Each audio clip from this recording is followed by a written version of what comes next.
of America, with your hosts, Michael and Jacob.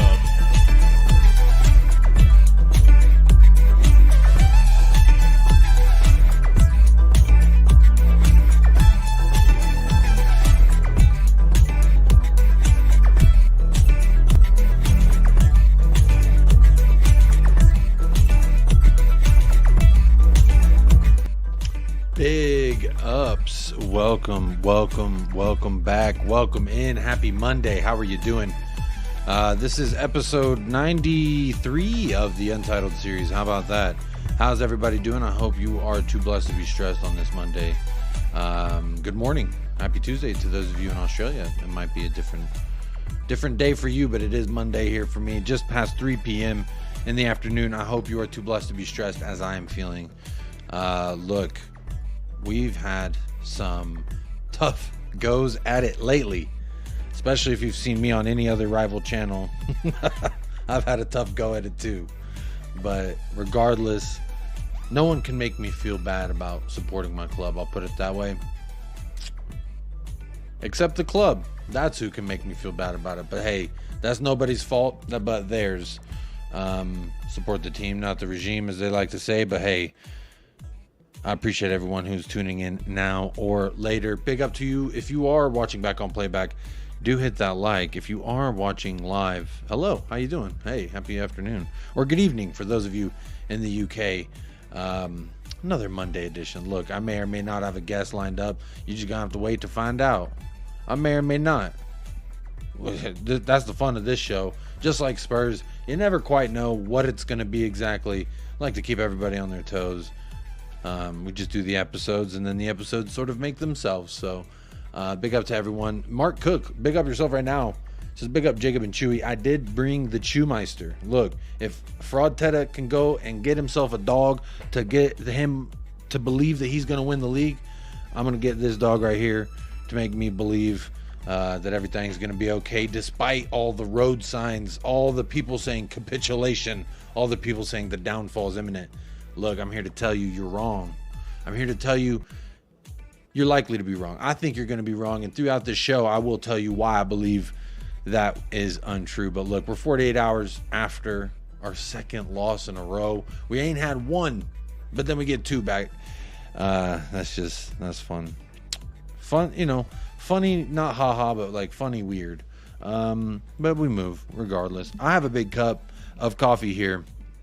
I hope you have something to drink as well, and I hope you're having a great time. You know, look, we had it worse last year, so I feel like nothing that can happen this season, unless they start sacking ANGE POSTECOGLOU, I don't feel like anything that can happen this season is really worse than last season. So my vibes are always immaculate. You know, when you come here, that's what you're gonna. Oh, I just touched the mic with the cup. When you come here, that's what you're gonna get. Plain and simple. We gotta keep it immaculate. Life's too rough. Spurs going to make it tougher on us, but at the end of the day, you just need some milk. At the end of the day, we all just need a little bit of milk and help us carry on. Look, I have a poll going, trying to see what the vibes are like now, 48 hours after the loss. There's 30 votes, 20 likes at this juncture. Right now, 40% says they've moved on already. It's all we can do. And then 33% says immaculate vibes regardless of the loss. Hey, that's kind of where I'm falling. That's the last... maybe the last answer, but last not least. That's all I like to say. 26% says still upset about the loss. I feel you. I hear you. I'm still a little bit upset. Like I said, most of the time, all these answers in the poll resemble some sort of emotion I've had throughout the day. That's how I try to do it. I try to be very open and clear as a freshly Windex glass. Big up. Oh, we got a super chat rolling in from Moondog. How are we doing, Moondog? Good evening, Jacob. I hope you're well. You and Charlie Moondog. Shout out, Charlie. But I hope you are doing well. Happy Monday. I hope it was all right. I mean, you're out there in the UK, so it's about 10 in the evening. So good evening. Hope your dinner was splendid. I hope your tomorrow is better than today. I'll put it that way. But anyway, keep hitting that like. It is absolutely free, or don't. It is completely up to you. And look, some people have been enjoying my downfall. I I've been shout out This Is Football, Hassam, a good friend of mine. He's a great person, even though he takes a piss out of the Spurs. Once you get past the rough exterior, Hassam's actually hilarious. So I'm planning on getting him on the channel very, very soon. So stay tuned for that. I want to have him on and let him really say to the people what he wants to say, and then we can all just give him the middle finger and tell him why he's wrong.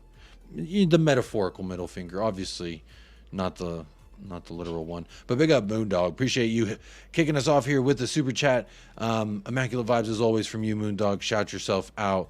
Big up everybody who is here live. Like I always say, you make the show. You make the show.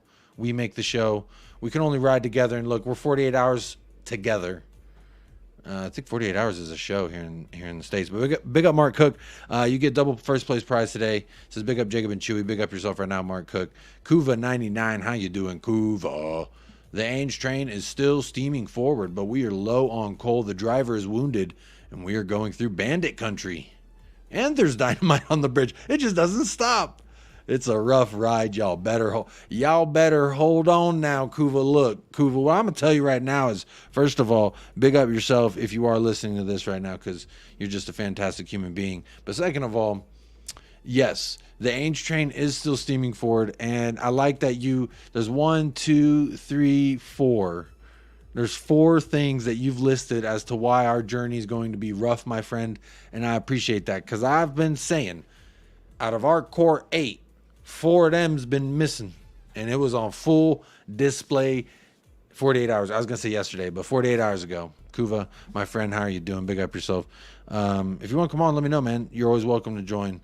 You know that. Alan Bennett is giving the beat. We don't do that after losses. We don't give out man of the matches. We don't give out no BDEs, because if you lose, you don't deserve these prestigious awards that I've created. I say prestigious very loosely, obviously. Spurs GCTV's in the house this evening. Jacob, big up Spurs GCTV. How are you doing? T-Bag is here. What a guy. T-Bag says, after Chelsea's match on Sunday, there was no way we were going to win 11v11 against them. No way. It seems very certain. You seem very certain about this conclusion. And I would like to know what makes you think that, because in the first 15, we were looking immaculate, just like we did Saturday. First 15, we're 15-minute FC. That's what I'm coming to realize. 15-minute FC out here. But you know what, T-Bag? Hey, that was at the bridge. I think at the bridge they got a little extra something, Chelsea. And then plus Sterling and Cole Palmer, ex-City boys. You know they're going to want to do the one over on their the Peppy party. They're trying to ruin the Peppy party. And by Pepe, I mean Pep Guardiola, obviously. So, hey, I still liked our chances before all them injuries and suspensions to go and get the job done versus Chelsea. My opinion on that would never change. But now if we were going after Chelsea with what we got, hey, I would definitely change my expectations if we were to play them tomorrow, so to speak. So Spurs Psych is in the house. Big up Spurs Psych. Says, hey, Jacob and chat, in need of some immaculate vibes tonight. Spurs Psych, you know I'm going to keep it that way. That's the only way I could do it to him, Spurs Psych. But big up yourself. Appreciate you being here. Wayne Bonner is in the house. Says, good day and hello, fellow Spurs fans. I don't know why I butchered reading that. Says, hope you're all well. Come on, you Spurs. And the Spurs go marching on. And the Spurs, hey, it is Monday. We got to really march through. How many days is it until we get to play again? How many days is it until we get to play again? Because honestly, this is not the best way to leave for an international break. I mean, I guess if we looked at it, Sunday, November 26th. So in 13 days, less than 13 days, 12 days and a few some odd hours, we will be kicking off at 7 a.m. my time versus Aston Villa. And look, I'll keep it this way. You can't spell Aston Villa without ass. And I know you may say that's childish, but hee. So, look, Wayne Bonner, big up Wayne. I hope you're doing well. I hope everyone's going to do well. Look, we got to find some way to slug our way through yet another international break. I'm not looking forward to it. Bentancur has gone off to Uruguay. He's gone off. He's going to be training with them. I hope he doesn't play. Can y'all imagine if he gets a full 90 with his national team? I'm going to be very upset. Well, look, we'll talk about it. That's one of the things we will talk about. There's a slew of things to talk about, so let's keep it 100. Welcome again into Episode 93, folks. We are just past 10 minutes, so I guess I can start dropping the F-bombs. But you know me, they come casually. Didn't mean to rhyme there, but look. Does anyone care, first and foremost, about this international break coming up? Because I don't. I'm still thinking about those damn Wolves. They came and they took our lunch. We set up a beautiful picnic. Well, it wasn't beautiful. We were missing a bunch of people and ingredients to the picnic, but we were setting up a picnic regardless. Them damn Wolves came and took our lunch. Bastards. Absolute jokers. Technically, they didn't take it as much as we just left it there and said, you want that? You want that? You can go ahead and grab that and take it on with you.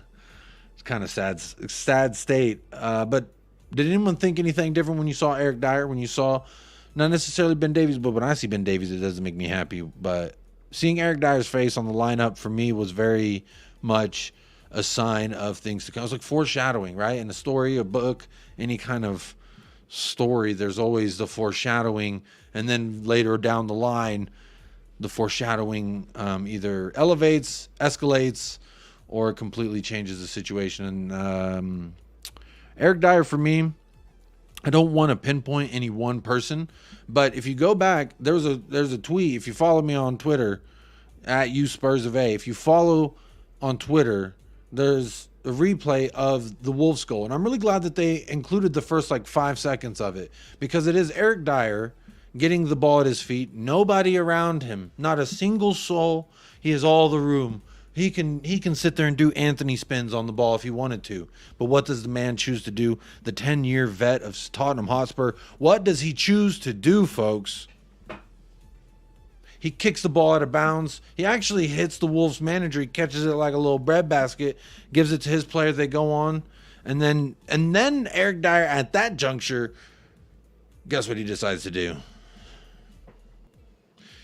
At that juncture, Eric Dyer decides, you know what? I know I just kicked this ball out of bounds. I've technically just pegged their manager with it. We're going to ride this out. Let me just be safe, right? Just play safety defense. So what does he do? He does what I call the Iheanacho dance, which is what he did, if you remember, Leicester last year.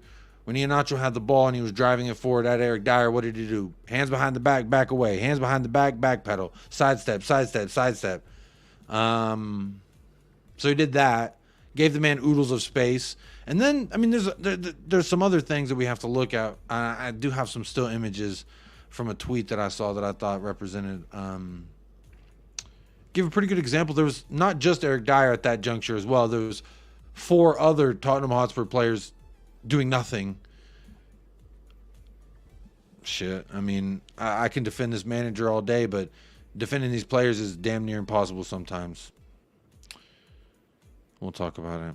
Obviously, Yves Bissouma kind of looked a little different lately. I don't know what we think about that, but again, these are just the vibes from 48 hours after. I'm upset about the loss, and I think it kind of sucks because we have to sit with it for 13 more days. But you know what? I guess if I try and flip that and give a positive to it, would be Ainge has to sit with it too. These players have to sit with it too. They can run off and have fun at their national teams, but at the end of the day, they still have to eat that. They have to look themselves in the mirror and understand that that's just unacceptable. I have a quote here from Brendan Johnson that I would like to get to, but before I do that, let me say hello to some more people in the chat. Drula's here. Big up Jacob and Chatters. Big up Drula. How you doing? Run Devil Run says, big up Jacob. Win and lose happens. It's a part of life. Everyone needs to move on. And Ainge we trust. Big up Run Devil Run. Your name keeps changing, but your photo does not. So at least I know who you are.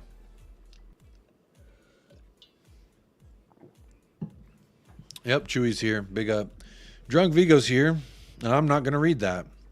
Big up again, Moondog. Thank you for the super chat. The spirit of the Chewy dog.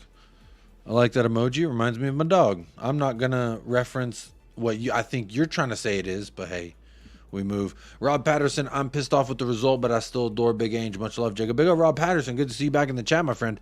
How are you doing? Hope you were well. Unfortunate times, but hey, you're back here, so that's something good too. Big up yourself, Rob Patterson. Good to see you here.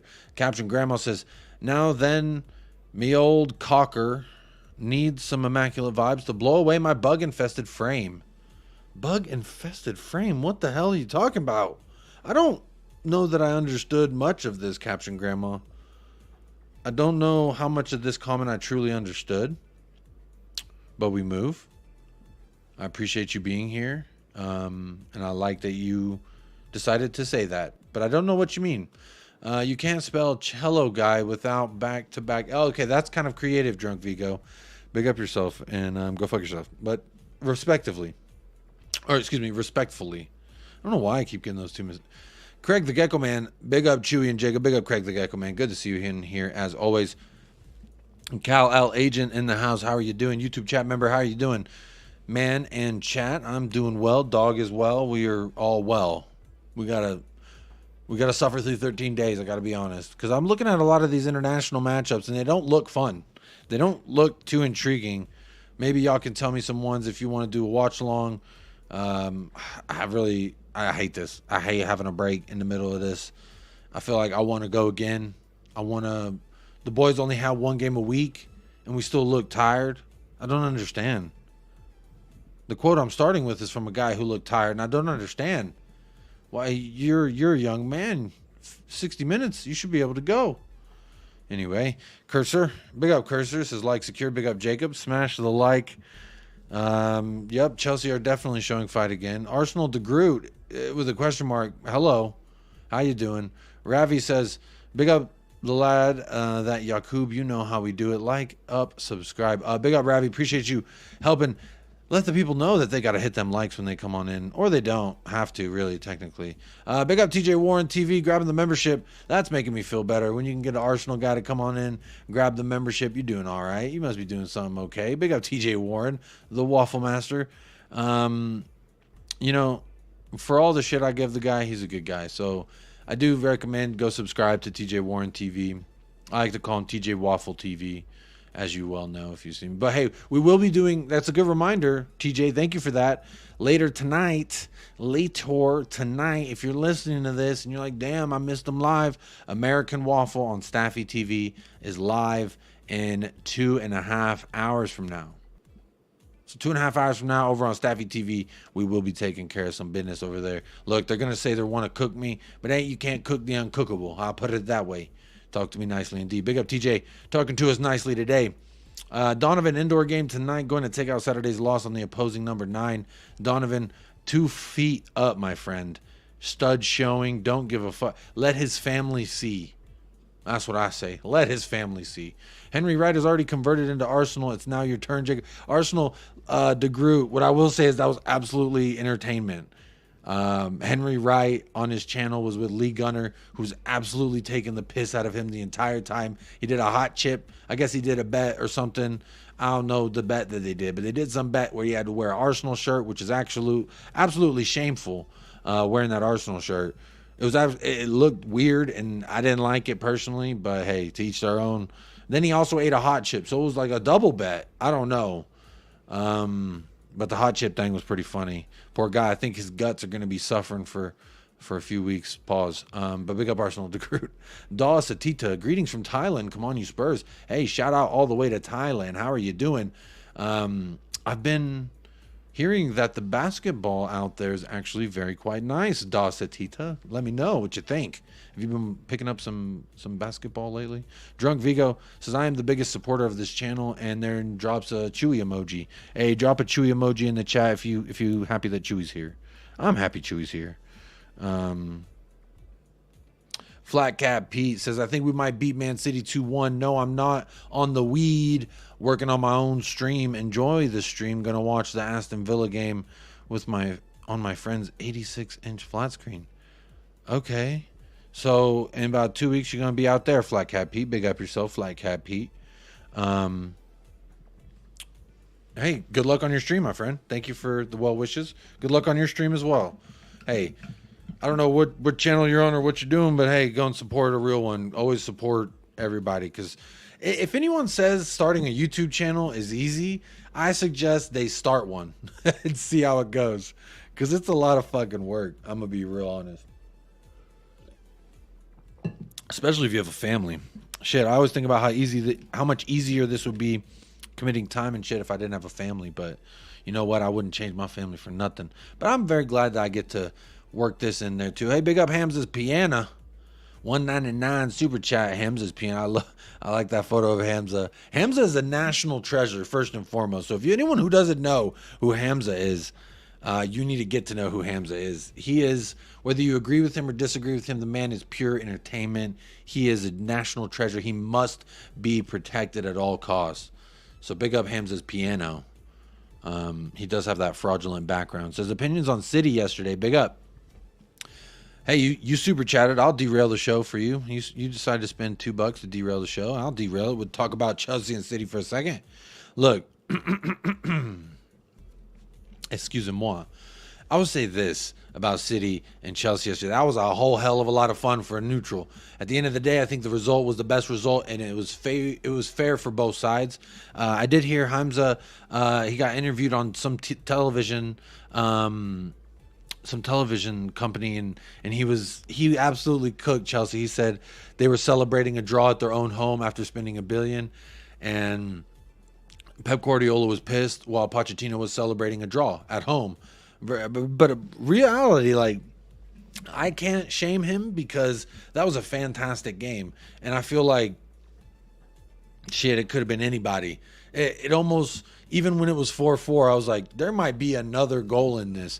It was one of those matches where you just can't take your eyes off. Look, I thought Rodri looked not as good as he should be. Ruben Diaz, I thought, was an absolute embarrassment. It reminded me, or it didn't remind me, I guess it was kind of like that. You remind me of a girl. That song. In the sense that Ruben Diaz got Player of the Year over who? Harry Kane, who did get Playmaker and Golden Boot that season. They gave Player of the Year award to Ruben Diaz. And yes, I still remember. I haven't forgotten about it. But I was watching that yesterday with Ruben Diaz, and I was thinking to myself, this guy's a fraud. I mean, he's great 90% of the time, but I guess that day he looked very, very awful. TJ Warren, Diaz over Kane. That's because you're a waffle merchant, TJ Warren. First and foremost, you waffle maker. But I thought City was still able to be the more dominant side, and maybe they could feel hard done that they should have won. The penalty on Haaland I thought was kind of soft, but then again, there was still more time to go do something about it. And what did Chelsea do? Look, I always say this about VAR and about the officiating. I always say that I think they're going to get things right. They're going to get things wrong. That is a independent variable. You just got to understand that when you go into the match, that the ref, the VAR, everybody associated with the Zebras, they're going to get them calls wrong. And that's just the nature of the beast. What you have to do as an individual and as a collective team, you have to use the other time outside before that call, after that call. You have to use that time to make the game go in the manner in which you want it to go. That's your job as a player. That's your job as a manager. Because the refs, the VAR, they're going to do some bullshit. We know it. It's happened to us. It's happened for us. And it's going to continue to happen until something is changed. But while there is nothing changing, you have to understand. Everybody has to understand. That's just a given. So I never give them credit or I never give them fault because we know that they're going to fuck it up. Like, that's like getting upset that my son spills his plate of food. Right? Like, I know he's going to spill the plate of food because he's not at a level right now where he can carry his plate of food himself without spilling some. So then whenever he spills it, it's like, oh, look, well, the reason why this and this was because he spilled the food. No, I knew he was going to spill the food. That's just something you got to factor into the plan. And as a squad, that was our job. Then we failed. We failed it. We've been failing. But I still like... Big up, hey, Hamza Piano, another super chat says, didn't mean to derail. Thanks. Hey, Hamza's Piano. You just spent 2 of your hard-earned dollars on this channel. They are US dollars, so I will call them dollars. You did spend them on this channel for me to talk about it. Hey, whatever you want to talk about, you super chat, I'll talk about it. I don't really give a damn. I'll talk about everything. I'm a well-rounded individual, but hey, Hamza's Piano, it doesn't take much to actually derail me, so don't worry about it either. I'm a very distractible person. Don't you worry about that. But big up. Hey, thanks for the 2 super chats, man. I've seen you in here a few times. I see you around Hassam's channel. I see you around Staffy's channel. Big ups. Appreciate you showing some support. TJ Warren's an absolute waffle merchant. I'm going to scroll back up in the chat, make sure I didn't miss anybody, because you know me, I like to say hello to everybody. Wolf's dry pounded chicken. That's a good one. Hey, keep them coming. Keep them coming. That's a good one. Nothing worse than some dry ass chicken. And Thanksgiving's around the corner for USA folks. So make sure you don't eat that dry ass turkey neither. I will say that. Callum Roach is here. Big up Callum Roach. Says, I'm going to the England-Malta game. See, another, I still don't give a monkeys about the internet. You're going to have a good time, Callum Roach. But big up yourself. Appreciate you being here. Joe Hong is here. Big up Jacob and Chewy. Big up Peeps. Chewy is here. He is here. He's licking his ass. What do you know? He's licking his ass. There you go. Cursor, Chelsea versus Man City has been the best game of the season so far. I agree. A great caveat to the super chat from Hamza's Piano. It absolutely was the best game of the season. Most entertaining. Look, as a neutral, again, not only was it so fucking, you just couldn't take your eyes off it because you knew some shit was going to happen. Haaland's second goal, what in the absurdities was that? That was insanity. Insanity and entertainment to the highest degree. It was absolute. I loved it. And I think a point each. At the end of the day, I really see our long-term battle being against Chelsea to get top 4, top 5, whatever it may be. I see our eventual battle being that more than I see it being City. So, but if we do end up challenging City in some shape or fashion, like say they fall off, they get deducted points because of the 114, etc. Shoot, you never know. I think it draws the best result for us. Looking forward, big picture as far as the season's concerned. But again, do not get your hopes up for anything, because nothing is certain in this beautiful sport other than the uncertainties and VAR. That is for certain. Big up Ryman Islam in the houses. Evening Yakub and Chewy. For once, I don't mind the international break. Hopefully gives Ainge some time to work with the players left at home. Villa will be tough, so need to plan to nullify their attack. Great point there, Ryman. Riemann? Am I saying your name right? You're always here, my friend, and I appreciate you being here. But I don't know if I'm Ryman Islam. I hope I'm saying it right. Ryman or Simon? Because it looks like Simon, but with an R. I watched an idiot on another stream blasting Sonny saying that he isn't captain material and praised Dyer and Davies for saying they love Spurs. If you see Dyer does not try to block the ball, he moves. Bro, I don't even want to think about it, James, because that actually pisses me off. This is actually a waffle. I say TJ's a waffle merchant, but this guy's actually a dumbass. I don't call a lot of people dumbasses. That's probably not even a word I've said on this show before, on this channel. But we move. Drunk Vico says you lost your mojo. But hey, just like in Austin Powers, you got to get the mojo back, and we shall. We shall, my friend. Don't you worry. Enjoy it. Enjoy it while we're down. Enjoy it, but we still beat your team. Question: when you scored the goal, why did Spurs look nervous? It was like we scored the goal and then we said, okay, we did what we had to do, and we just sat back and enjoyed the rest of it. Honestly, shambles. Absolute shambles. Australian Gooners here. Sputs, he says. All right. Do you think Ainge picked the best team against Wolves by not picking an attacking midfielder? That's a great question. This is actually something I did want to talk about when we looked more at the lineup. It was Højbjerg, Madison out, Højbjerg in. Obviously, he didn't play the same role, but the thinking there, you want to try and do as much of a like for like. But obviously, I don't think Giovanni Lo Celso offers much. And then on top of that, the dude's also coming back from an injury, and you can't trust him more than you can trust the string of cheese. Hope that answers that. JC, hey Jacob, big up, bro. How are you? I had to choose between O'Hara and Kundi's show or watching your show. Hey, big up. I don't know O'Hara and Kundi's show, but I appreciate you being here and at least saying hello and hitting that like. Appreciate you, my friend. Big up Jacob and Chewy. Big up Tricky One. Good to see you in the house. Long time since I've seen you. But also, I remember you were one of the first people in the chats of United Spurs of America way, way back. So big up yourself. Just know, I see you OGs out here. I see all the OGs out here. Jacob, knowing you needed creativity in the team, why didn't Ainge start Lo Celso? That Madison is out. Lo Celso is ass. The man can't beat nobody with his first man on the cross. He has no. I don't buy into the narrative that he wanted to stay and and fight for his position. I think at the first drop of a hat, he will run off to Spain. He's a guy that performs better in a league that allows you to just do your thing.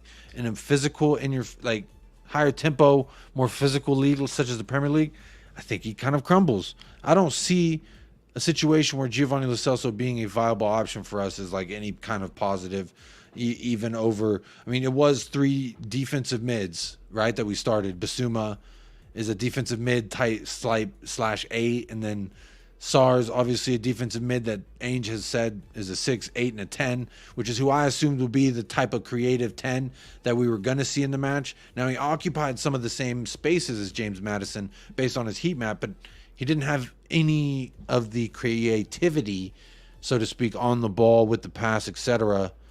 Yeah, man. That's why I wouldn't. I would assume the next logical response I would think in regards to that also is Højbjerg was the, like, quote unquote next man up. Ainge just said he rewards off of merit, off of work, off of people who've proven it in training that they deserve it. And I think throughout the season, Højbjerg's been at least somewhat of a steady backup, that man off the bench type. I don't know. Look, it's tough. We're trying to get across the ocean in a rowboat, and it ain't always going to be the smoothest ride. I'll tell you that much. Especially with motherfuckers falling out. People falling out the boat. The vibes are immaculate because Spurs are doing their job bottling it.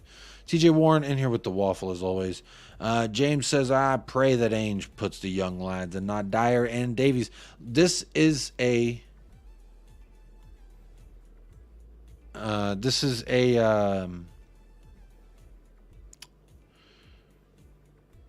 sorry, I saw a distracting comment. This is a point of contention among Spurs fans. Do you start Eric Dyer and Davies again? Do you ride it out with youngins? What do you do? To me, I did want to talk about this later. So maybe I'll talk about this later. I think I'm going to save it. I think I want to save it. We'll talk about it, but I want to save it. Looking forward to Colombia versus Brazil on Friday. That could be fun. What time is that match? Let's see. On Friday. That's so long away, too. Friday, November 17th. England versus Malta. Denmark, Slovenia. Italy, Macedonia. Greece versus New Zealand at 10 a.m. On a Friday. Jamaica, Canada. What are we doing here? Honduras versus Mexico. That could be kind of feisty. Ghana. Yeah, I'm not really seeing. I don't see it. Colombia versus Brazil on Friday. I don't see it on Friday. Maybe it's Thursday because it's Friday for you. Maybe that's what you mean. Maybe that's what you mean. I'm looking right now. There it is. Yep, 5 p.m. on Friday for me. So I guess that would be on Thursday, excuse me. It's 5 p.m. on Thursday for me, so I guess that would be Friday for you, Cursor. Futility says, I feel like it's the third day of the Ainge apocalypse. Undead defenders are haunting my dreams. I'm sure they're haunting Ainge Postecoglou as well. The game footage will not be beautiful because we all saw what they're going to see in the footage sessions, and it was absolute dog shit. It was a bunch of losers out there running around like with no point or purpose. Excuse me. They're not losers. They're winners at being a professional athlete. But on that day, they were all with that Eric Dyer mentality. Is it Eric Dyer or is it Eric Dyer? Somebody tell me. Uruguay watch along might be good. Scout Caceres and maybe Bentancur. When do they play? Oh, they play Argentina at the same time. Maybe that's a good one. I'll do like a dual thingy. 5 p.m. on Thursday. That's a good idea. I might do that, y'all. I wish I could do like a side poll while this poll ran. I could do like a secondary poll and ask if y'all want to do that. But I think I know the answer. It's going to be a resounding yes. Y'all want to do that? Maybe that's what we do for Friday then. We'll do a Uruguay watch. Brazil, Argentina. That ought to be some fun. Romero's not suspended for Argentina, so he can play for them at least. Always here, always liking, just don't always comment. Always want to help fellow Spurs fan. Big up Rob Patterson. Appreciate you doing that. TJ says, how the hell am I not a mod on this phony channel? I'll tell you why. Because you're a waffle merchant and you're a fraud. TJ, I hope that helps. And if you ever ask to be a mod again, you're going to get banned. All right? That's how we play around here. No, I'm just playing. But I'm serious also at the same time. Don't fucking ask me that again. You fraud. Asking why you're not a mod. How am I ever going to let an Arsenal fan be a mod on my own channel? What does that make me?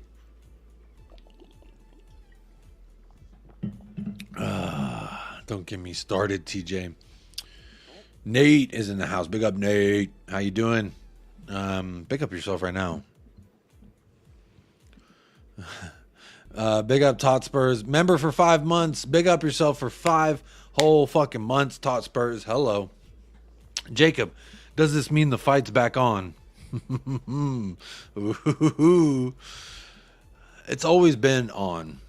But it's just been needed to be tweaked because Harry Winks left. So we need to tweak it a little bit. Big up Tot Spurs. Appreciate the membership chat. I just had a burp, and I'm really glad that I muted the mic for that. Because I didn't want y'all to hear that. That would have been violent. Can't sub to a Gooner. He's a good... If you sub to any Gooner ever, it would be TJ Warren. That would be the one I suggest at least. He's a good guy. He's just made some bad decisions in life. And I don't try to judge him too hard on that. What happened to the duck? Hoisin sauce, maybe? The duck has been replaced with my very own logo. Working on this StreamYard account thing. Shout out Colin with Talking Ball. I am using his StreamYard to remove the duck. He said, don't worry, I got you. I'll fucking kill the duck for you. So he killed the duck. Shout out Colin with Talking Ball. He absolutely killed the duck. Futility says, does Dyer remind anyone of a rugby player roped in to play football? No, he doesn't. He reminds me of a guy who shouldn't have been made. I just don't see any redeeming quality as of him like ever being here.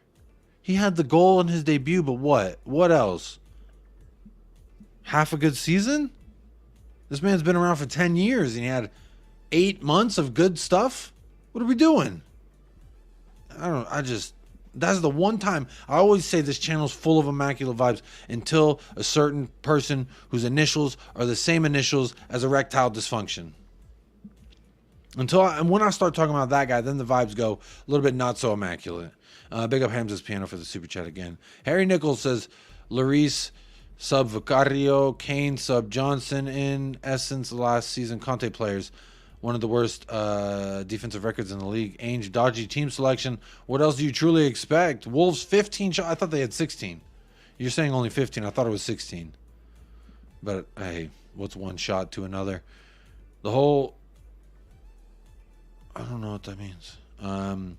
We get called Waffler and Hamza exists. You are the Waffler though, TJ. Barry McAvoy says, I had a colonoscopy without meds this week and it didn't suck as hard as watching Eric Dyer play for Spurs again. Barry, first of all, big up for being a healthy individual and like, you know, getting that stuff looked at. You got to get that stuff looked at, man. You got to get that stuff looked at. You got to always be safe, you know what I'm saying? Always be safe. So big up Barry, first of all, taking good care of their health. So big up yourself. Diaz over Kane. Again, another example of why this guy's a fucking waffle merchant. Do I need to say more? Just look at that. He comes in here and comments absolute waffle. Tony D, good morning. Eagle MMA, big up Eagle MMA. Is that Nurmagomedov? He's the dude who whooped Conor McGregor's ass twice. Bro, you look like a wannabe Zweebeck. Who the fuck is that? Who the fuck is Zweebeck? I gotta look this guy up now. Zweeback. Who's this guy? A wannabe Zweeback. Who the fuck is Zweeback? Oh, who's this guy?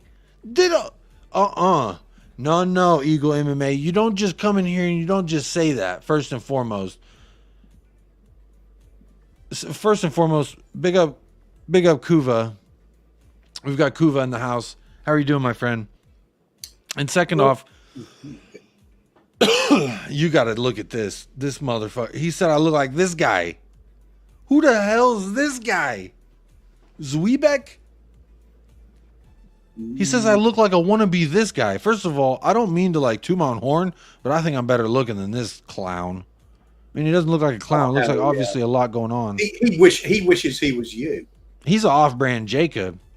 He's got long hair and he's white, so maybe that's what Eagle MMA is looking at. As you can see from this picture right here, Zwebeck. Never heard of this man. And I'm a wannabe. This guy. Wow. No. What's up, Kuva? Not having it. Yeah. Still recovering, really. We're all sort of licking our wounds, really, aren't we? Hey, it's 48 hours after. It is the mandatory.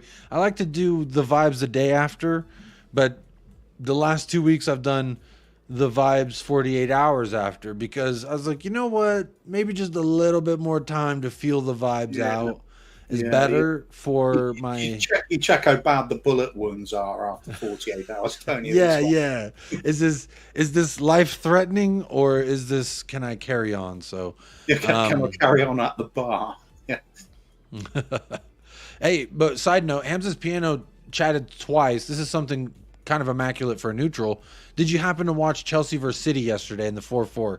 It's absolutely entertainment. Typically, I missed it. I was going to, and then life happened, so I missed the whole lot. What a bit of a shame that. You know what? That's on brand for Kuva, though. You do miss those things, and then you say, well, you're probably watching Indiana Jones or something. It was absolutely to me the game of the season so far. 4-4, a draw, I think is the best result. I think without even examining the result, Kuva, from our perspective, whether you have the highest of hopes for Tottenham in their season or you have realistic, you see those realistic expectations for Tottenham this season, I think either way a draw is best result for Spurs. Wouldn't you agree? Or do you think Chelsea winning and taking down City a couple points might help us more, or City doing the vice versa to Chelsea would help us more? Because I think eventually we're going to be fighting with Chelsea for that last place. I always look at it the same way. I don't worry about what the other teams are doing. It's all about us. Oh, fair enough. So, you do always say that. That is start of this season. I had low expectations. I mean, the fact we were in first place and you start dreaming of, can we be on a league title chase this season?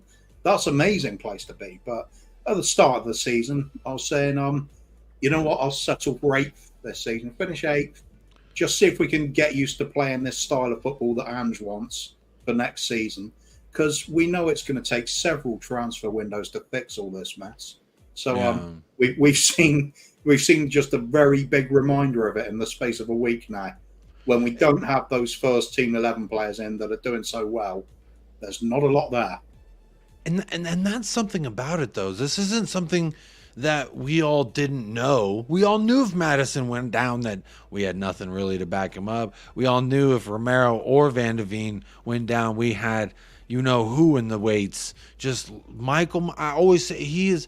I've related him, Eric Dyer. I think you were with me on stream when I said this. I don't know. I've been doing a lot of fucking streams lately. He is the Annabelle doll. Have you ever seen the movies Annabelle? He is that fucking Annabelle doll. No matter where you leave him, where you put him, he finds a way back into your home. You wake up, he's sitting in the chair across from the bed. It's just like, excuse me, can I get a moment away from you? And no, because not only did we need both of Romero and Van de Ven to stay on the pitch, we needed at least one, and we lost both. Yeah, that's it. And a doggy as well, just to make it extra difficult. And then Basuma losing form as well, so we can't even compensate for some of these losses. Even Kulusevski kind of went missing against Wolves, didn't he? Except for that first brilliant little setup for the cross that got the goal. Otherwise, he wasn't there. So it's a bad slump in form from some players. And others, suspensions and the injuries on top. I don't think anybody predicted all of that happening in one go. So, well, we've taken a real body blow, and we touched down on the canvas. We're back up again, but at the moment we are trying to find our bearings. We're trying to clear the head, and I don't see any easy way of doing this right now. So as you said, all three of our first choice defense out. I mean, what team finds that easy to deal with? Man City, maybe. They've got a few decent players in reserves there, but most people that's going to cripple them. So we're finding out the hard way. You know, when I brought this up amongst a Big Six crowd, a Chelsea representative said, "Boo hoo, we have injuries too. Everyone has injuries, and we're still finding a way to get results."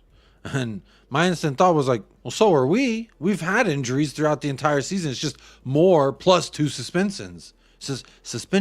And now you find out Destiny Udogie was not selected for the Italian national team, apparently because of injury.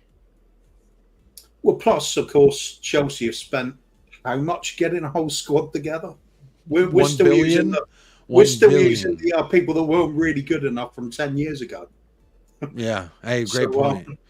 That's the difference. These are some bullet points. I need it on a flashcard when I go to these, because I always forget things like that. Like, because I don't like to take a club and then say, well, look at what you did, because I feel like that's just kind of like, you smell bad. No, you smell bad. No, you smell bad. And it's just like, yeah, we could do this all day, but that's a very good point, because it's like, no, like, you actually do smell bad. Look at all this money you've spent. You should be. Yeah, that's what I say about Arsenal, is like, you should be competing for the league, and you should be doing this. You should. But I mean, I suppose you could flip it around again, couldn't you, and say that Chelsea have spent all that money, so that they're looking to push on, whereas we have spent our money really badly. And it's still on us, the fact that we do have those players from 10 years ago still at the club. So that is on us as a club. Do you blame the managers for it? No. Do you blame the chairman for it? Yeah, of course you got to overall, because that's something that was under his control all those years back when half of these players and the managers weren't here. Mm-hmm. So who's going to take responsibility if it isn't the man at the top of that point? So you could look at it. It's our own fault we're in this mess. It really is. We've done it. Other clubs haven't spent quite as badly as we have. But and that's part of the thing that I'm struggling with. Go ahead. Go on. I was just going to say, even down the road, you look at Arsenal. Some of their big name signings. Havertz, is that a good deal? No. They don't even know what position he plays. No. Was Ozil at first? Yes, but turned out to be disastrous. So.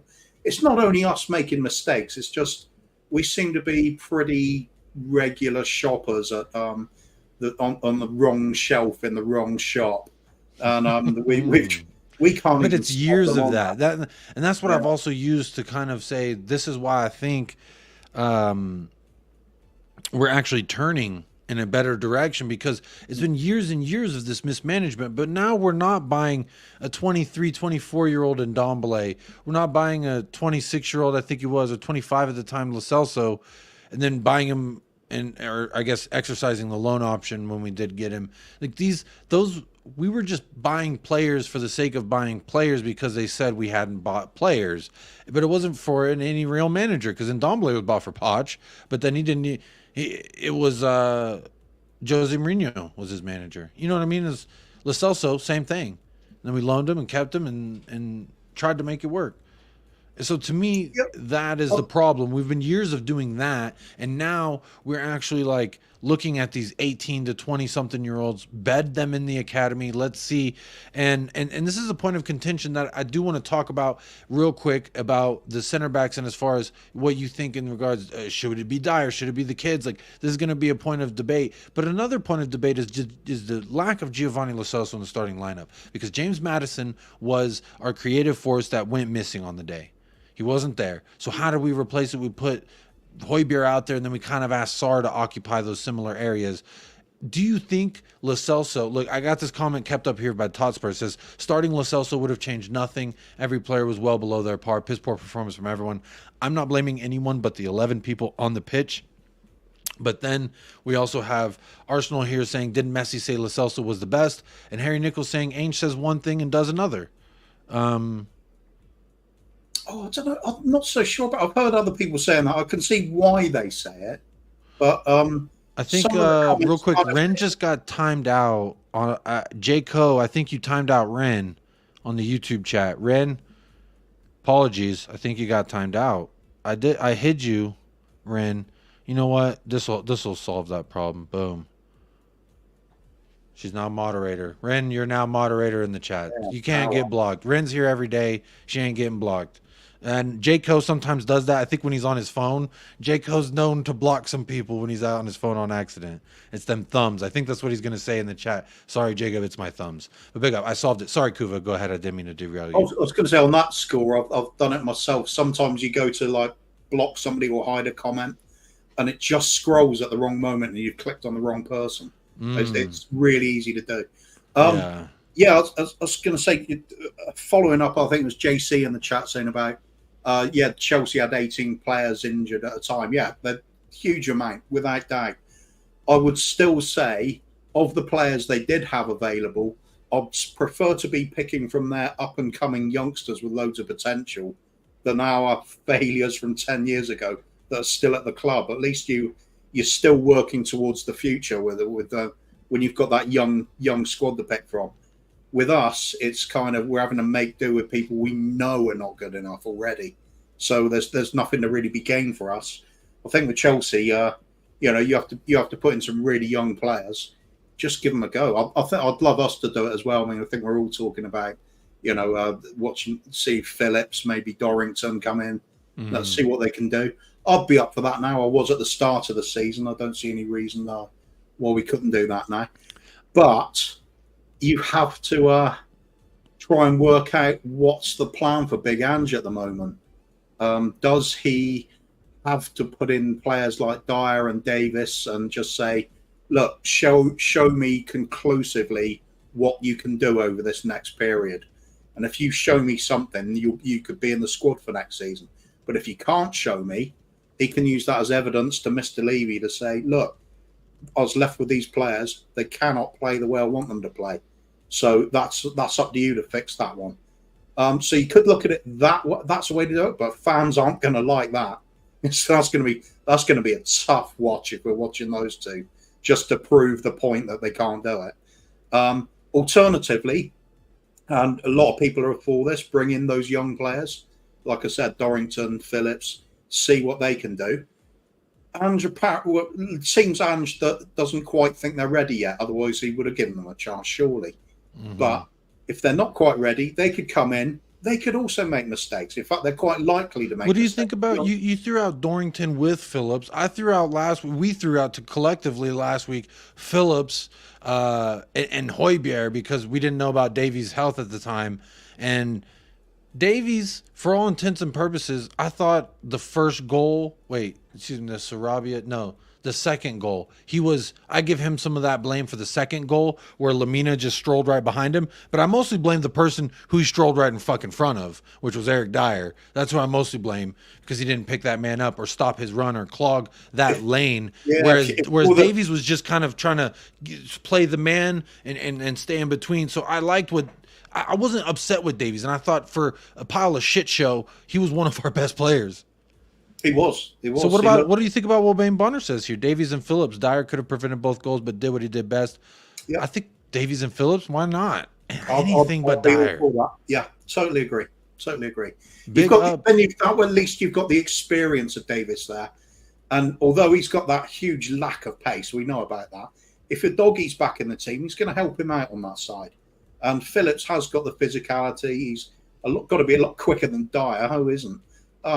So it could work out. You have that blend of experience in youth. That's been a good thing in the past. I mean, we're now at the point where we're forced into doing something different from what we've been doing the rest of the season, whether we like it or not. The choices are either we change the personnel or we change the way we play. For me, I don't think we can change the way we play. I think we've got to stick with it because otherwise this is pointless. If we always have to do this every time we get a few injuries, what's the point in having this system of play that everybody's learning?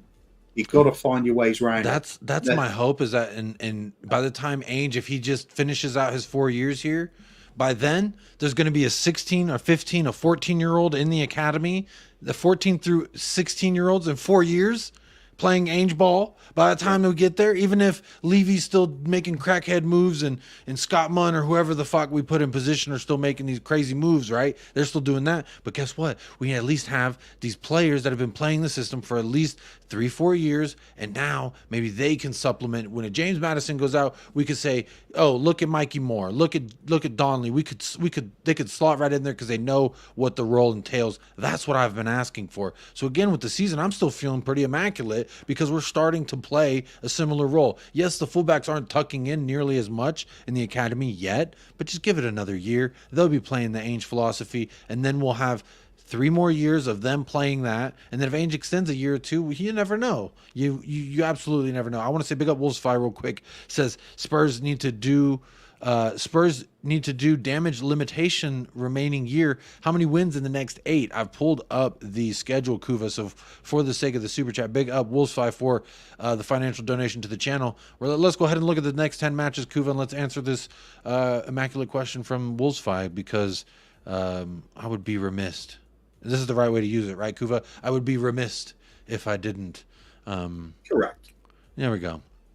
So, out of the next 8, we could have Villa, City away, West Ham at home, 3 days later, Newcastle at home, Forest, Everton, Brighton, and Bournemouth. That finishes out the calendar year. So for Wolves is asking how many points we get out of the last games of the year. I think Villa. I think we can get a point out of that. I don't think it's all doom and gloom when it comes to Villa and their wingers taking apart. I think we're going to be at home. That's going to help us.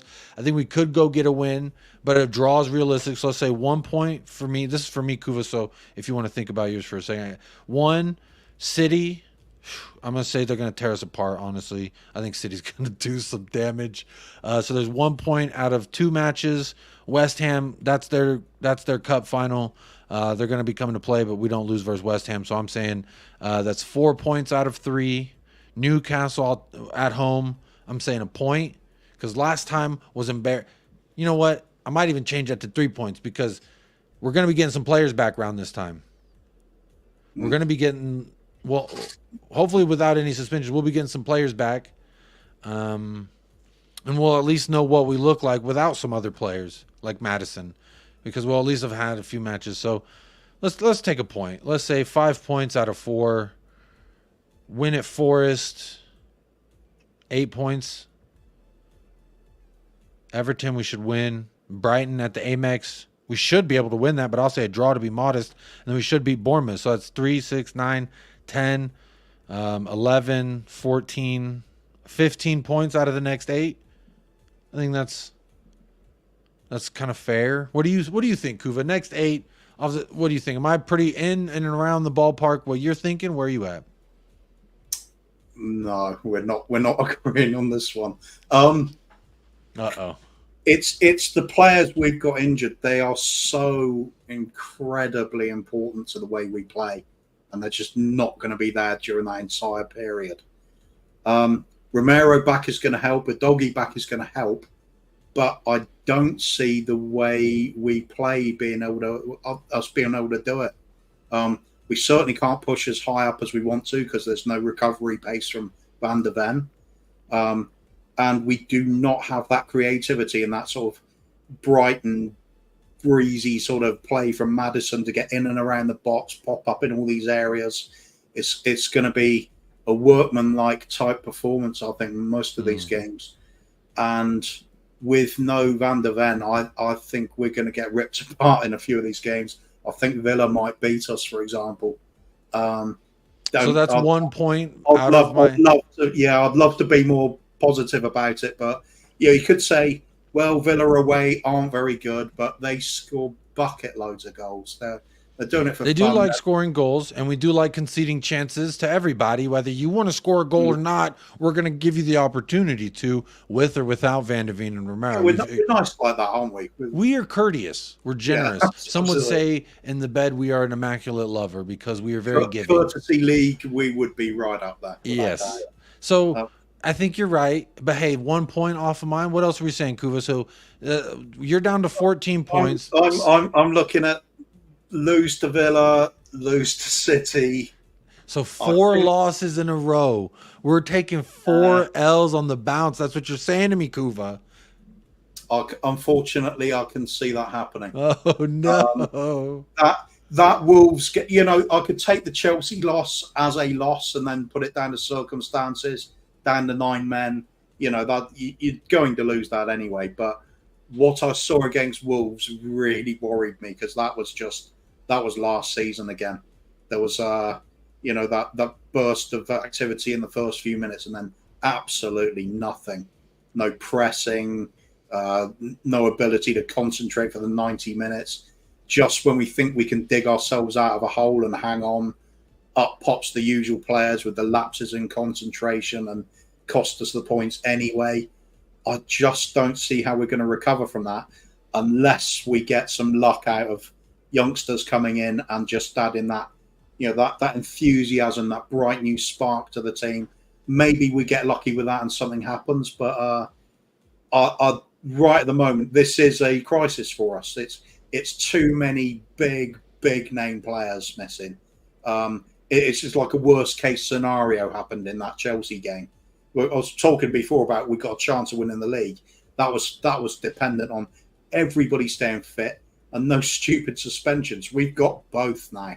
It couldn't have happened any worse. I mean, if you take 4 L's back to back, that's what you're saying. Yeah, I think so. 4 L's, B to B to B to B. No, I say nay. Clip this. Hang on. Let me. I mean, Villa I say nay. We will not take 4 L's back to back. We have 2 right now. If we do what Kuva said, we'd take 3 and then 4.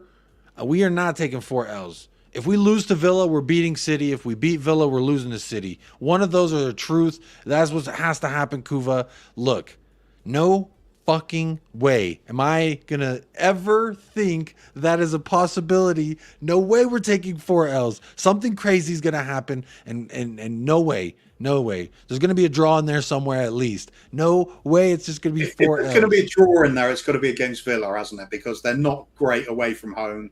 And at least, that's maybe our crowd. That's our hope there. I don't see City at the Etihad us getting anything. Did I see today that a doggy? Oh, yeah, there was a doggy being injured, wasn't there?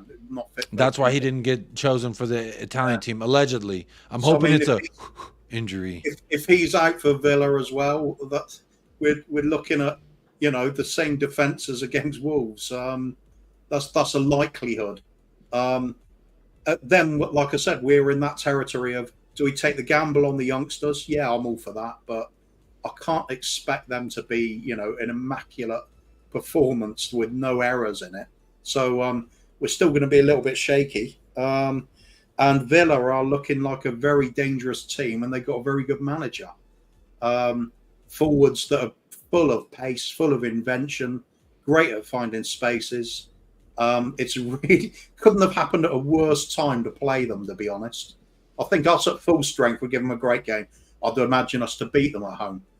But right now, we're kind of hanging on. It's a very, very difficult. We're just not playing Ange ball now.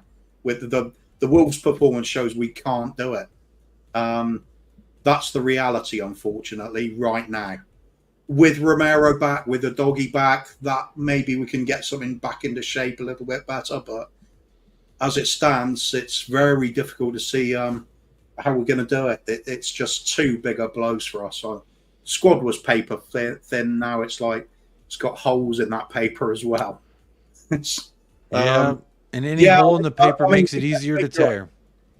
So perhaps you're right. Perhaps the player back or two. Perhaps that's that little bit of a galvanizing sort of effect on the team, or perhaps something miraculous happens, which the likes of Dyer has one of his games in a lifetime where he doesn't make a couple of mistakes in it. I mean, he has done it before, but that we're grasping at straws now, aren't we? Because as fans, we've seen it time and time again. And you know what? When I played the game, I remember how I always played keeper, right? When I played against my brothers, who one was a defender and one was a midfielder, I played out in the field once because one dude wanted to play goalie, so I said, "Sure, you can play goalie." And I play on that. I nutmegged both of my brothers at least once, but it's never happened again. So do I really believe that if I go out there on any given Sunday and play versus anybody, that I can nutmeg them just because I nutmeg my brothers twice, respectively, once each? It's just, of course I can. Yeah, of course I can. I just think the guy's a calamity in every sense of the word. Big up Wolfsfi. Thank you so much for the super chat. Look, I think a lot of people are torn on where they really see how these next 8 for the calendar year are going. I just can't see 4 L's back to back. It's a hugely different outlook than it was just 10 days ago or whatever. So it really is. So yeah, what can you do? It's were we Icarus? Were we Icarus? Just can you answer me that? Well, yes, we were. We were flying high. We were flying. We got these puppies flying high, and we got a little too close to the sun. The wings, the glue had melted. And now there's a few busted up teeth and a lot of wax on the ground. But we're not dead. We are not dead. That's the key. A lot of people saying this is the beginning of the downfall. Kuva, do you think that this is the beginning of the downfall for Tottenham? Every rival fan that I've gone, they're telling me this is it. We told them that it would happen eventually, and it's begun. And people are saying this is what was going to happen. It was inevitable. This is circumstances. It wasn't the inevitable. It's really unfortunate. It's all happened at the same time. So when we do get players back, we'll be back on the course again. So it's a really rough period for the season for us. But overall, I think we're still going to have a good season. The title's obviously out of the question now. It was always a long shot and it was fun, but we had our little dream at it. That's as much as they say 2 matches don't necessarily make you the league winners. Couldn't you then also argue 2 matches of losses don't necessarily mean you're out of it? True, but when you've lost 4 of the players that get you there and there's no obvious replacement, I think I think you can rule it out. Well, context is crucial in this situation. So we had a shot at it. It's gone wrong, but we can salvage something good out of the season. At the end of the day, like I said at the start, my expectations at the start of the season were just to implement a style of play that's worth watching, and then build on it with some good, clever signings. We have done that. The football's obviously come off the rails at the moment because some of these players are not up to playing that style. Whether they manage to find a way after their long-term times out of the team, or whether they can step up, or whether some of those academy players can step up, maybe. We don't know yet. So backs against the wall, try and grind a few points out if we can through December, but we're up against it now instead of enjoying ourselves, maybe looking further, because instead of that January transfer window coming up, and we're thinking if we can hang on to there and we're still in the shout at the top, we might be able to get a couple of players in and do something absolutely unbelievable. The reality has now hit that we're going to need January to try and bail us out of trouble. So it's tough times. It's tough times. We had our little bit of fun at the start, but let's keep building. It is a long-term project here because it has to be. People don't like saying, "Oh no, don't want a project manager. Want the win now." We've got to have a project. We've built a substandard squad over several years, and it's going to take several years to fix it. So just got to hang in there. And I think I'll totally put my trust in Ange. I know the score. We have got players that can't play the way he wants to play. He knows it too. He said we didn't have the fluidity, and some of these players coming in and obviously not up to speed. Fair enough. If he keeps maintaining a back four with Dyer and Davis as the pairing that are there, and we keep losing games, I'll start questioning him. But on just a couple of results, when we're forced into changes and he's got to try something, not worried at the moment. Not worried. Yeah. Real quick, big up. We are on over an hour now. Over an hour. Hit that like or don't. But please do. 65 likes. Let's check in on the poll now that we are an hour over. 94 votes. How are your vibes now after 48 hours? 41% Kuva says we've moved on already. It's all that we could do. 27% says still upset about the loss. And 21% says immaculate vibes regardless of the loss, Kuva. And 11% says still blaming players, etc. Because what the fuck? I tried to give an answer for however we're feeling today. And look, I appreciate everyone who's participated in the poll. I appreciate everyone who's hitting the like on the video right now as we speak. I see them likes moving up. Thank you. There's over 100 people watching across all platforms. If you're watching on Jacob TV, on Twitch or YouTube, big up yourself. If you're watching on United Spurs of America, it's real simple and easy to go on over there and subscribe to Jacob TV. But you don't have to. That's where I do some FIFA content. Might have more of that because it is the damn international break. Let's be honest. But, you know, I don't know yet. We haven't really thought of the game plan for the content this week, Kuva. I'm thinking Argentina versus Uruguay. What do you think? Would that be compelling enough? I believe the kickoff is at midnight UK time. You think it's compelling enough? You know what? Traditionally, you'd think South American football, two teams that have a reputation for playing it dirty. That could be a bloodbath. But yeah, it could be. I just love football, man. Same as you. It's just I just enjoy the game. So why not? Bit of a South American flavor to the thing. Why not? Why not? Add a little something to it. A little bachata merengue to the dance. That's fine. A little something. Yeah. Big up Mike Doss in the house. God, I'm forgetting this guy's name. It's really slipping my mind, but he's got the most regal mustache. It says 94 votes, 72 likes. What the fuck? Darwin forever. Tom Selleck. Should have said Monica's boyfriend from Friends. Shout out Tom Selleck. What a guy. What a mustache. First and foremost. But big up. Thank you for the donut to the channel. 97 votes and 76 likes. That's 20 some people that didn't hit a like, but they did partake in the vote. That's about normal. 20 to 30 folks do that. And I don't know why. It's questionable lifestyle choices, Kuva, but who am I to judge what another man or woman does with their time and their clickings? Who am I to say click? Perhaps just taking part in the poll, but with anger. Yes. They said, I don't want this poll. I don't need this poll. But damn it, I'm taking part anyway. It's a protest vote in the poll. Speaking of protest, Craig the Gecko Man, big shout out with the 5 Australian donos, says, please get Chewy some squirrel flavored treats.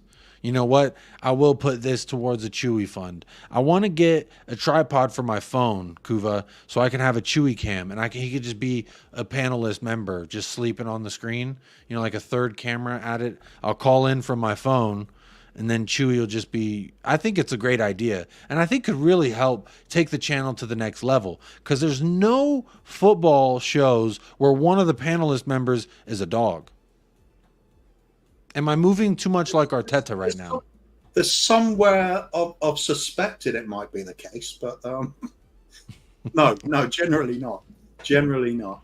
You could be onto something there. I'm onto something. Someone's gonna fucking do it. Someone's gonna do it. Likes to bring Stewie onto the camera quite often, doesn't he? But see, that's like this, right? Chewie's here, he's chilling. That's cool. It's something else. But I'm talking when you're like, you know, you're clicking around. You're like, let me see what stream I want to listen to. And you're like, oh, there's 3 people on this stream. Let's see we got Jacob and Kuva. And is that a sleeping dog? And the answer is yes, it is a sleeping dog. But big up Craig the Gecko Man. I want to get that going. I think it's really going to take things to the next level. And maybe not a football sense, but just an overall feel-good sense. And that's what we're about here. The immaculate vibes every single time. Big up Craig the Gecko Man. Thank you so much for the donut to the channel. Want to make sure I say hello. Jammy Git is here. Hello, Jammy Git. Hello, Luca14. Says, we know things are bad when Kuva is sad. It's temporary, Luca. It's temporary. It's a difficult next few weeks, but it'll get better again. It's okay. Just it's painful to watch at the moment. Scott M says I take a few weeks off and Kuva takes over my personality. Not quite. I'm not being an advocate for bulldozing the entire club and turning it into a car park yet. That's Scott M territory, I think. Now, big up Scott. You've rattled the chat though by the looks of it. Big up Alpesh in the house. Big up Spurs for life in the house. Says injury excuse won't work. Teams like United, Arsenal, etc. have been able to put full strength first 11 even once.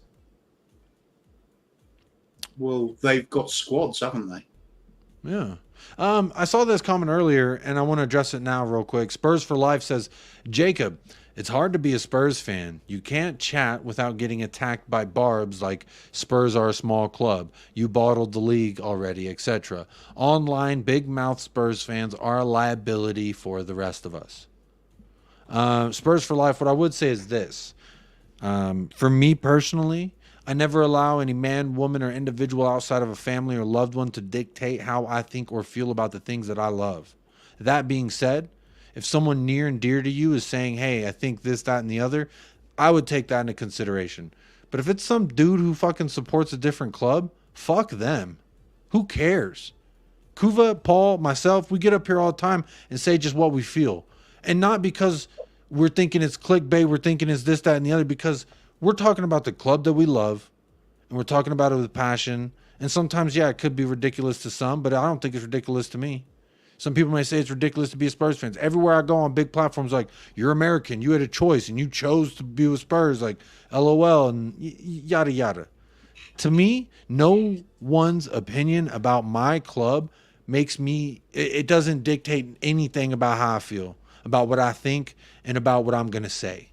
That's their opinion. They're allowed to think whatever the fuck they want to think. What I would say to you is try not to let it bother you. But if it does bother you, just remember like the reasons why you became a Spurs fan. And I don't think that, you know, when someone says Spurs are a small club, you should take that personally. You didn't do anything wrong to make Spurs where they are, and they're not a small club. I'm in America. I have a supporters club for El Paso Spurs. We have the most U.S.-based supporters clubs out of any English team in the league. So that's something to take pride in. When they say you're a small club, not in America, not in other countries. That's just proof. We're one of many big clubs that has been underachieving. There's several like it. Newcastle have been like it for years. Aston Villa have. Sunderland aren't even in the Premiership, and they've got 40,000 home crowds and a 50,000-60,000 seater stadium. They got everything in place to be huge, and they're just not. It happens sometimes. US football as well. I mean, you're always talking about the Dallas Cowboys. How often do they fail when, you know, they should be like, arguably should be now like, we're going on year 30 of saying it's our year. Yeah. This year's our year.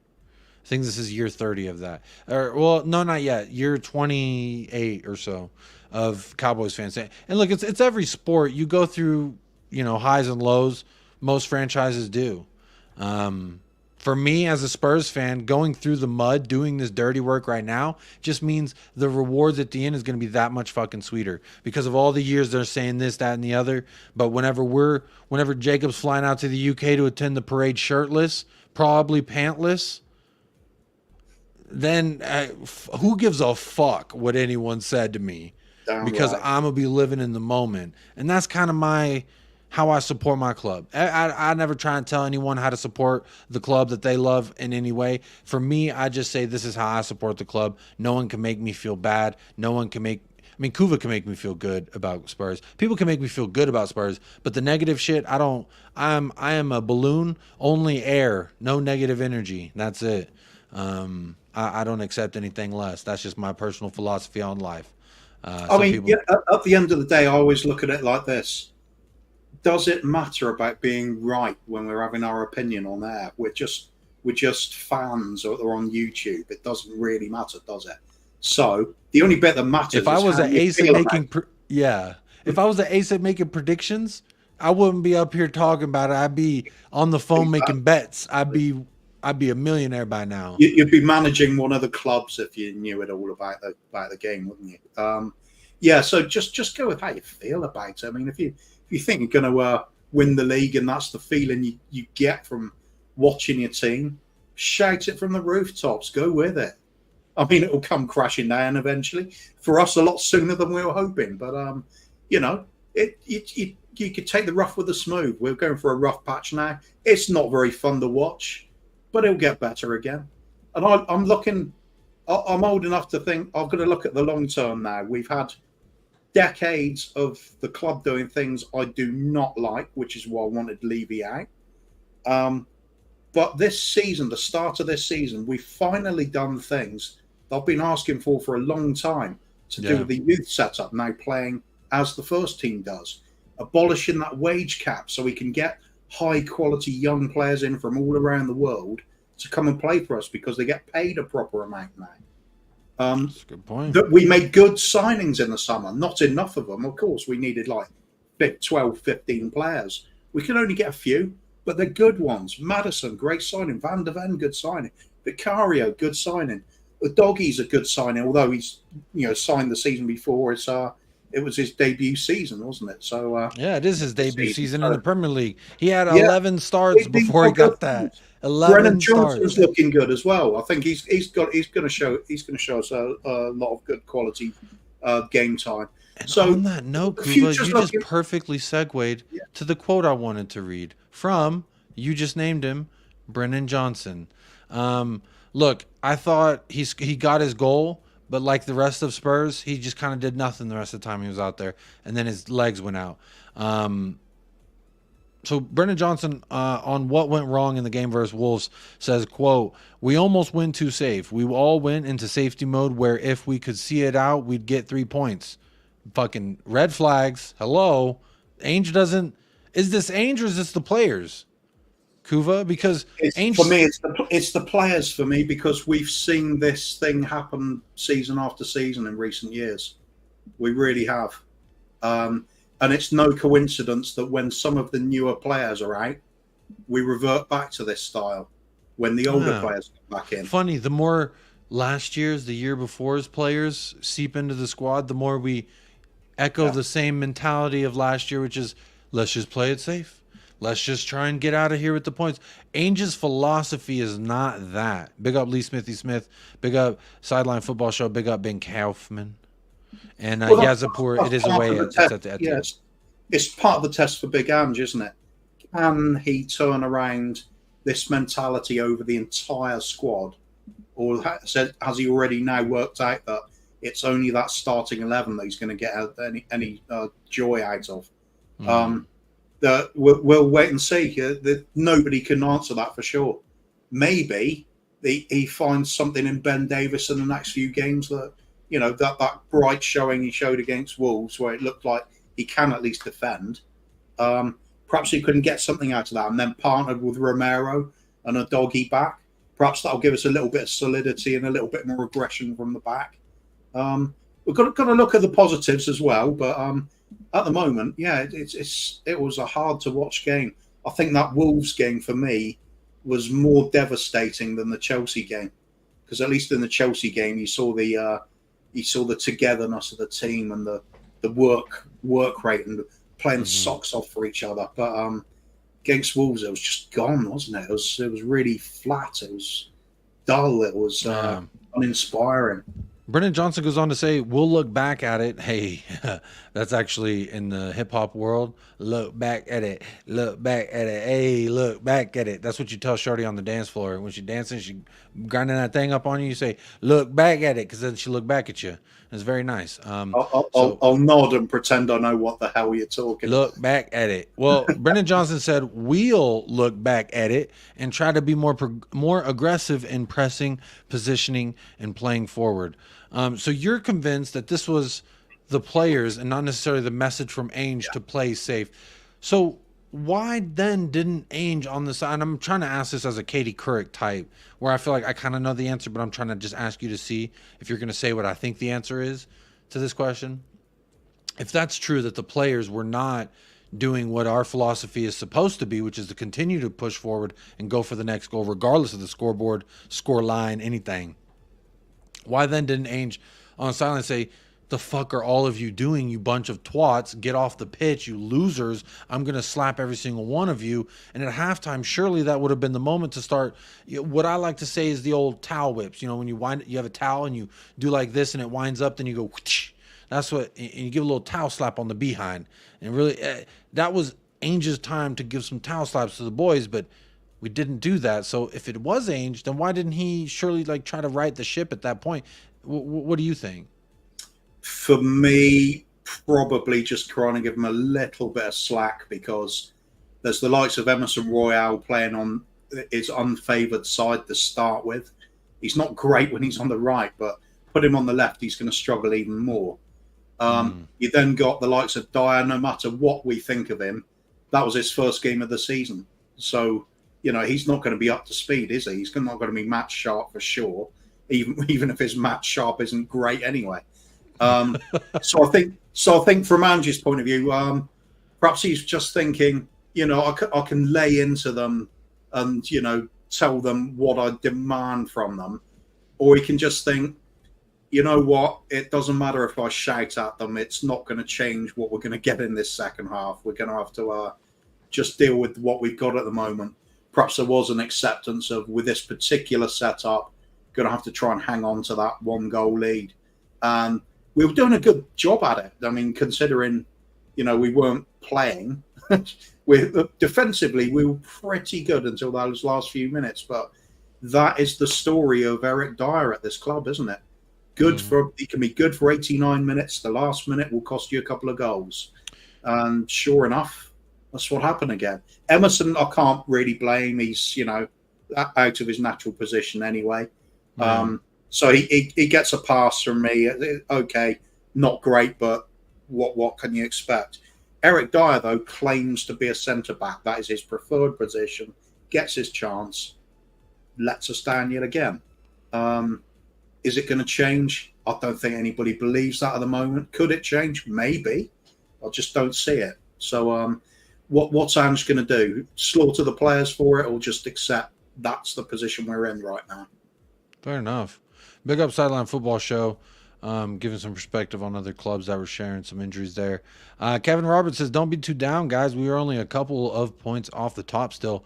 Romero and Bentancur soon to come back. Also, Totspur says, we are still 2 points off the top with 2 losses. Keep the chin up, guys.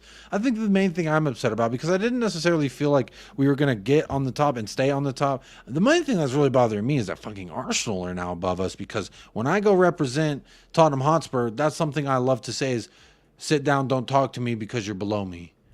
Now, that's a little bit, I have to tweak my arguments. Have you noticed how when we're top, the league table doesn't matter. Don't even look at it this time. Don't look at it in November. Then when they suddenly go above, look, we're above you now. Like the league table does matter all of a sudden. I did say that yesterday. I was like, it's funny because I was on This Is Football and they're all talking about the league table, this, that. And I was like, but when I was up here, you say no one looks at the league table in October, November. But now it's still November, and now you're looking at the league table just because the thing you've been trying to manifest for days and days and days has finally happened. Big up, Ravi. Rome was not built in a day. You're absolutely right. Big up, Adrian Strokas in the house. JC says, you guys should not be questioning Ainge. He hardly has a squad. I'm not questioning Ainge. I didn't think we were. I was more saying why I think he did what he did. Like, I don't question why he played Eric Dyer. I know exactly why he played Eric Dyer. Like, it's not a questioning thing. I'm more just like, let's not do that again. Because now he can say, I gave Eric Dyer a start and look at what he did. Capitulated. Maybe he'll think, I could trust Eric Dyer for majority of the match, but maybe not the entirety of the match. Do you think Ainge made a mistake in not subbing on Ashley Phillips sooner for tired legs, which is what he blamed the concession of goals on? Well, in hindsight, yeah, of course. But at the time, you gotta love hindsight, right? At the time, you've got Davis and Dyer had been doing an okay job at holding things and looked like we were going to get away with it. So, it didn't work out, but I can see why he kept it as it was. For me, what it tells me about Phillips isn't that he's no good and he's not going to be a good player for us. For me, it tells me that Ange doesn't think he's ready yet. So I think they're easing him into these first team situations where they're, if we'd by some miracle we'd been 3-0 up or something, I'm sure he would have brought him on. 20 minutes to go, give him a good run out, see what he can do. Yeah. A bit of experience, but we weren't in that situation. We were hanging on. And do you really want to bring your youngster in to see it out there when you've got two players that allegedly should be doing the job? You're like, hey, Mike Tyson's been punching real well for a few rounds. Go out there, kid. Go fight him a little bit. That's Sir, right. I'm not even warmed up. Ravi's asked a few times. Another year down the line, Yeah. Ashley Phillips, perhaps he's ready then. That's the difference. My whole take, and real quick, Ravi, I'm going to start this and we'll talk about it. I saw you ask this a couple times about thoughts on Poro, but real quick, this is what I didn't want to talk about earlier on the stream, which was, for me, my reasoning why I'm choosing Phillips over Dyer every single time. And when I'm asked this question, when I do predict, is because anyone who knows Schrodinger's cat, the what is it, the thought process, the theory, there's a cat in a box. Is it alive? Is it dead? Well, you don't know, right? The whole thing is, it is neither alive. It is not alive. It's not dead. It's a cat in a box, and you don't know what it is until you open the box and look. So, for me, that's kind of how I feel about Ashley Phillips. We don't know what's in that box. We know what's in Eric Dyer's box. We've opened it. It's a dead cat. I've seen it, smelt it for weeks. Schrodinger's box is Schrodinger's box is a stanky box.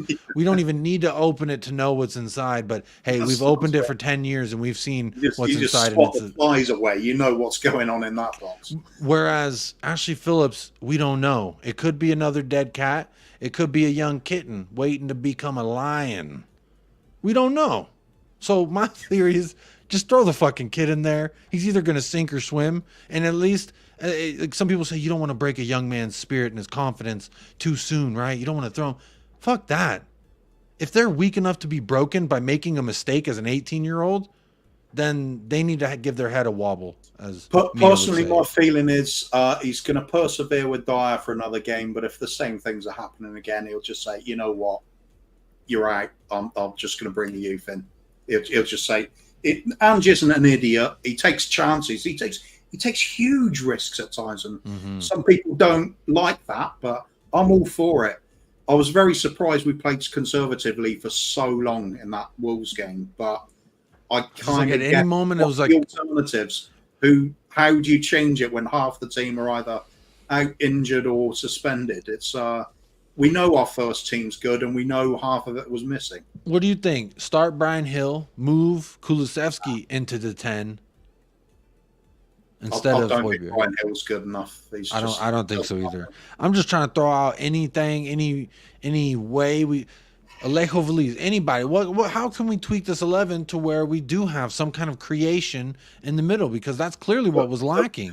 For me, when a doggy's back, switch Emerson over to right back and just put Porro into that midfield stroke wing. Because Porro has got very creative output. Yeah, he does. Great so he can certainly put in the crosses. He can get free kicks, whatever. Get him further up the pitch. That'll be better for us. Well, I mean, it's kind of what he's doing anyway by going as that inverted wing back and slotted into a midfield slot. But I think give it a little bit more solidity with Emerson there. I'm not an Emerson fan, but needs must. He's combative and got some athleticism. He can kind of hold down a right wing berth if Porro's further up the pitch. We've just got big problems at the moment, haven't we? Who'd have thought that Richarlison suddenly being out with an operation is actually looking a little bit more harmful than it was a little while back? Because we were saying, he's struggling, he should be dropped. We kind of need him at the moment, just to mix things up. Sometimes we've run out of options at times. Difficult period, but we will come through it. Like I said, if Ange keeps doing the same things and they continue to not work, but he still persists with it, and we're not even looking like we're playing Ange football, you'd have to question him. But we can't say that's the case yet. It's early days in the crisis time. So he's finding a way. It's not easy, is it? I mean, how can anybody say this is a team that's definitely going to work. If we put this out, hell, we're going to beat Villa, we're going to beat Man City. Nobody can say that. It just took till November 13th for a lot of fans to start turning their blame on Ainge, though. I've seen it on Twitter. I've seen rival fans, everyone saying Ainge is going to get found out. His tactics have been found out. And I feel like a lot of people are really quick to make their judgments on this man who's literally operating with some tools that work, some tools that don't. And he's got to know for a fact whether that tool can work for him or not. And again, just got to keep fucking trudging. Big up John Fitzpatrick. Big up Oresh, Luca, Ravi. Big up, guys. Rep your club. Real quick, Ravi says thoughts on Pedro Porro. You were lightly talking about him there, Kuva. So what do you think about him so far, and what did you make of him versus Wolves specifically? I think he's a fantastic footballer. First half, I thought he was our best player. He's got his moments where he struggles a little bit defensively. That is the nature of the player. He's a very attack-minded full wing-back. So I'm really happy with him generally. He's not an issue when we've got our full team squad. He adds to it very much so. I really rate him. I'd sooner have him in the long run than Emerson Royale as a wing-back. But while we're a little bit fragile, to say the least, at the back there, perhaps it's time to move him forward for his creativity and Emerson to slot into the right back slot. It's can we change the way we play? That's it. It's back to what we said at the start of the show. Do we change the personnel or do we change the way we play? For me, change the personnel. Change personnel. See if you can get that way of playing in place. And if we take a few losses in the meantime, and this December coming up is going to be really rough, so be it. We've got to plan for the future. We can't just keep, completely melting down and giving up on the direction we're trying to go. You got to persevere. You got to grit your teeth and get through the rough times. Yeah, I agree with you there, Kuva. Anthony Herbert in the house here says, "Hi, Arsenal fan here. Question: can you see Tottenham struggling without Maddison and Romero being out?" Yes, I don't. It's not a can I see. It's I have saw. We did see versus Wolves. It was very awful, and I think not just Romero and Maddison.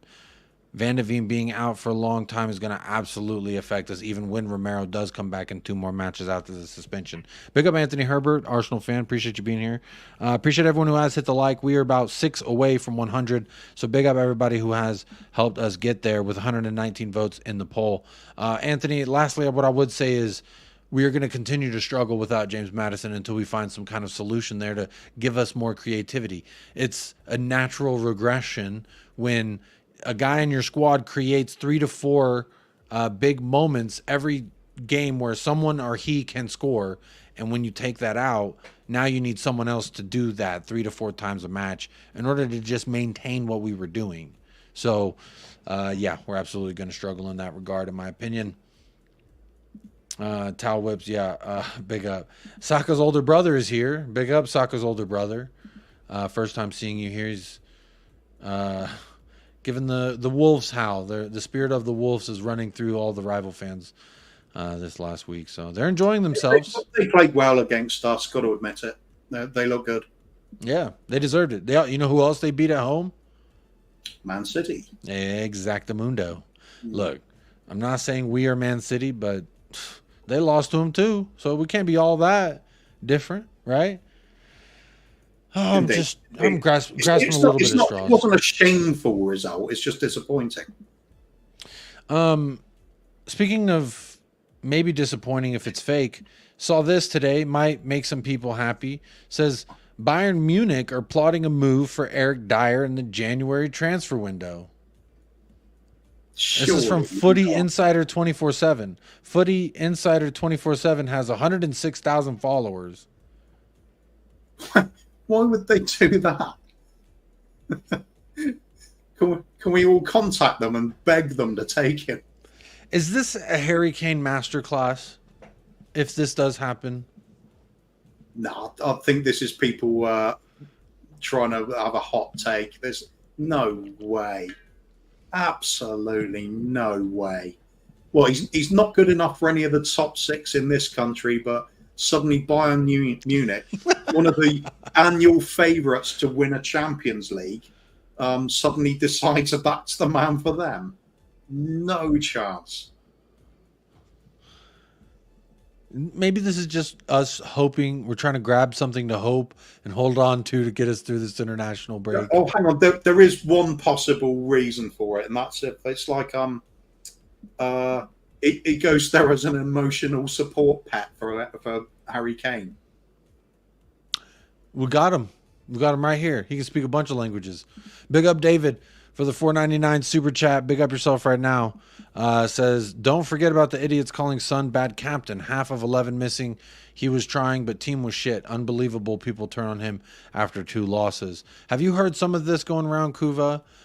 There was some gentleman, I don't even know if I can say gentleman, that was on a stream, I believe with the last word on Spurs, saying that Son was given the captaincy to make him, quote, feel better about himself, which I thought is blasphemous. But he then goes on to say that Son was weak and showed why he's not a leader. And what do you make of the people in their criticism thus far of Son being a captain because we've lost twice? For me, I've always been upfront about this. He's not the type of captain I would. Chris Cowland's channel, not last word on Spurs. Chris Cowland's channel. Yeah, Sonny isn't the type of captain that I would favour. However, we've had captains in the past like it. Danny Blanchflower captained the team back in when Super Spurs back in the 60s. Yet, if it had been my choice, it would have been a Dave Mackay captaining the team because he's the blood and thunder warrior type that scares the hell out of the teammates. Sonny's done okay as a captain. I can't argue with him. Is he the sort of one I like? I like the sort of Roy Keane type, the John Terry type. And I hate saying John Terry and Tony Adams, but people know what I mean about that. They've got they're the types that roll their sleeves up. They're prepared to put their head in when nobody else would. Put their bodies on the line the whole time. Sonny's a completely different type of captain. We were top of the league under his captaincy, though, so obviously it couldn't have been too bad, could it? And he does captain the national team, so yeah. Take your flavour. It's different styles and different results, really. Exactly, and that's what I was gonna say, Kuva. Is for me, I've always said that just because Sonny isn't necessarily what one man qualifies a rigid, sturdy leader of men, like masculinity can look different, leadership can look different than what the stereotypical image of leadership looks like according to at the end of the day. The only important bit is he has the respect of his teammates. I think Sonny does. Yeah, and you know what else Sonny was doing in that match? I saw him late in the match. He was tracking back, doing the defensive work as well. Like, he was tracking back more than Giovanni Lo Celso, who had just fucking touched the pitch. Yeah. To me, he leads vocally through example, and anyone who disagrees, they all said when he got appointed captain, oh, he's not vocal enough, Kuva. I've seen this season a very vocal, animated Son on the pitch, leading through example and vocally, in my opinion. So big up David. Idiots is a great word. I don't use idiots to describe anyone at Tottenham, nor our players, nor content creators, but the guy, I did listen to that clip. He is an absolute, how shall I say, to quote my man Flawless from Sarcasm City TV, he says, man's a dickhead. And I'll leave that there. But big up David. Thank you for the super chat. A bunch of clown shows. Look, people have been waiting for this moment, not just rival fans, Kuva, Spurs fans alike, who just can't wait to say, oh, I told you, Ainge and Spurs are going to get found out and this, that, and the other, and we ain't been good and this and that, and like we can't enjoy this. There's been people like that, and like I'm saying, this guy has been one of those guys who was likely upset when Son got appointed captain because he wasn't his Roy Keane image of a man. He's not the kind of man I hung on my wall and drooled over. Why is he the captain? I need a Roy Keane hairy-legged bastard. You know what I'm saying? Hey, I need that, but I understand other people don't. I mean, I grew up in an era where we were spoilt with captain type material. Steve Perryman, the best we've ever had. Graham Roberts, vice captain, hard as nails. Everybody's scared of him, but respected the hell out of him. Saw players like Gary Mabbott take over the captaincy afterwards. Lion-hearted, barrel-chested leader at the back. It's a different kind of captaincy. It's not necessary. It's purely down to what's your favorite flavor. Yeah. But look, at the end of the day, regardless of flavor, you need a meal that can sustain you. And I believe Sonny cooks that up. So don't you worry about Son. As a captain, anybody out there worried? But big up everybody. I do see y'all in the house. Hey, Philly ain't from Philly. Used to be previously known as such. Now Philly and NYC. How are you doing? Long time no see. Good to see you in the house. Avian's here. Big up yourself. Cool says Poro missed a big chance. He tends to do that, but he also does create chances. Steady as Shark says, I think Lo Celso actually had a decent cameo, made a surprisingly good defensive tackle at one point. I rewatched them. Those ones I replied to a second ago. What? Who was it saying about Porro moving the midfield makes no sense or something? Oh, where's He that? brought it up for just a split second. Trying to find it. Yeah, if you can tell me what time I can find it. Teabag here says reports stating that Saudi Arabia was interested.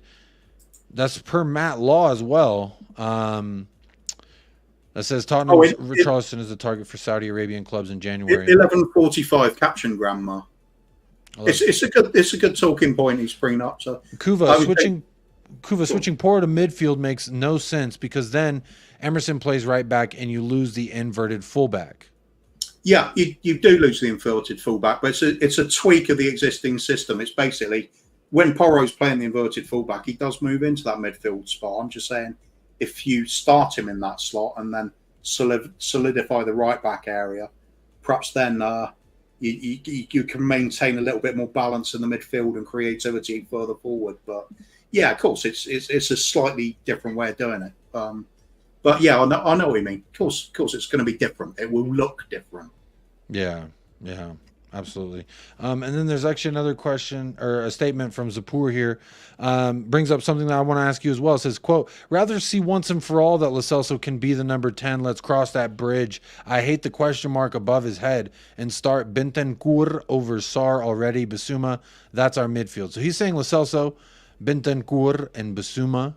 Let's start from the top here. Lo Celso as a 10. Do you think that there's a question mark above his head in that role? And if so, do you want to see it answered in Aston Villa, who are actually one of the clubs interested in him in the summer, if I'm not mistaken? Yeah, for me, with Lo Celso, I've seen absolutely nothing from him at Spurs that makes me think we should be keeping him. He looks like somebody that strolls around, doesn't really look like his heart is in playing in this league. I think his mind's on being in Spain or, maybe back home. I just don't see it. He's clearly got some talent at times, but I just don't see what he does with it for us. I just really don't. He's neither been the tricky playmaker nor the sort of ball-winning aggressive presser. He kind of does neither. He looks Hill at the same thing with Brian Hill. I don't get where all this confidence in them doing well comes from. I've just not seen anything. Perhaps they could come in and turn it around, but I very, very much doubt it. Maybe Zappo's right. Perhaps them being forced into having to give them a run in the team. Perhaps you do get something out of it. I just don't see it personally. A lot of other people don't see it either, but you never know. Sometimes players do kind of redeem themselves or suddenly find a vein of form that wasn't there. Hard to tell. I certainly wouldn't be dropping Sarr to make room for the likes of Lo Celso. I think Sarr's been one of our brightest sparks this season.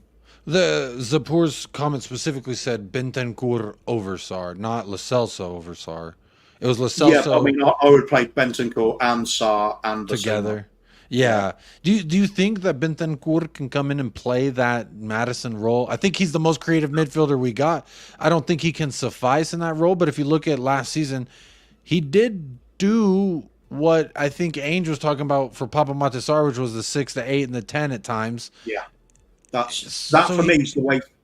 for me would be the way of doing it. You'd have Basuma as more a traditional 6, and then I'd have both Sarr and Bentancur doing the doing the 6/8/10. So they're going box to box, and the two of them arriving to join up with the attacks constantly. Both of them are capable of picking a pass out. Both of them are capable of getting in the box, causing problems.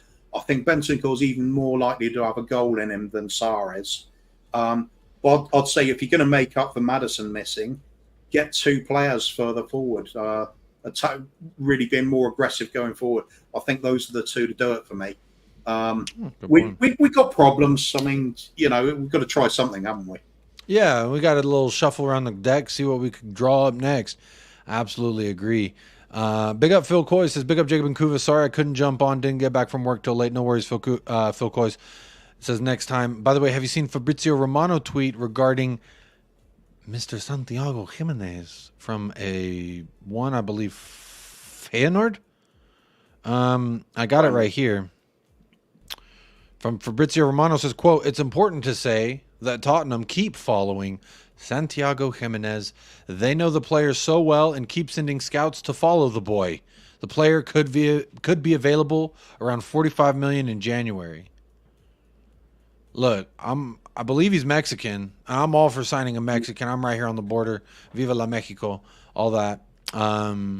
If you need somebody to fight for you, Mexicans usually a good shout, aren't they?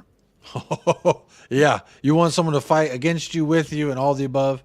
Absolutely. Look, Santiago Jimenez, I'm not going to sit here and act like I've consumed a whole lot of Feyenoord, because I haven't, because fuck Arne Slot. I do watch the Eredivisie a lot. I mostly watch PSV. I didn't. Feyenoord, PSV, nah, it's enemy Phil to me. I'm Ajax all the way. Yeah, so. I know. We've had this discussion last year, I think it was. But yeah, unfortunately, I've got to say Jimenez is playing really well for Feyenoord. He's that complete kind of striker package. Can you see a world? There are more clinical strikers in the world. There are more players with like a little bit more skill. But it's like Alan Shearer. You wouldn't compare Alan Shearer to Aguero, but you know Alan Shearer, what he's all about. He just gets there, gets the ball in, and that. Jimenez is that kind of vein. Obviously not the same as Shearer either. They're different again, but he's one of these ones that does things proficiently well and gets himself in the right positions. He's consistent with that kind of thing. So I pulled up his in the air and on the ground. He's got a bit of everything. Yeah, I pulled up his Eredivisie here at SofaScore. 22 years old. His height is listed at 5'12", which that would make him 6 feet.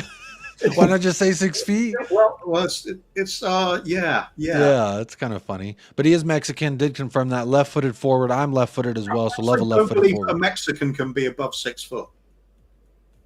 Hey, I'm half Mexican and I'm 6'4". Maybe you would have been 6'6" if you weren't half Mexican. Yeah, that's a good point. And I actually could have played professional ball. There you go. Look, he started 12 matches in the Eredivisie. He has 13 goals and 3 assists. Yeah.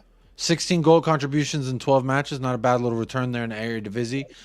He's the real deal. He's a proper striker. I mean, if you look at this heat map, it looks like he kind of just a central 9. You know what I mean? A true 9. Do you see a world where, say, we get Santiago Jimenez and we move Sonny back out to left wing, where that could be effective? And I'm going to caveat that by saying I think it could, because if Richarlison could finish his fucking dinner, Sonny would have at least 4 assists as a left winger in the first 3 matches.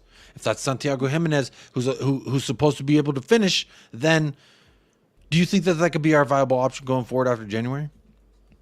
Well, with Sonny, it's always going to be the same. Whichever position you play him in, the objective has to be to get him in and around that penalty area. That's where Sonny shines. It's to get the shots away or make something happen. Mm-hmm.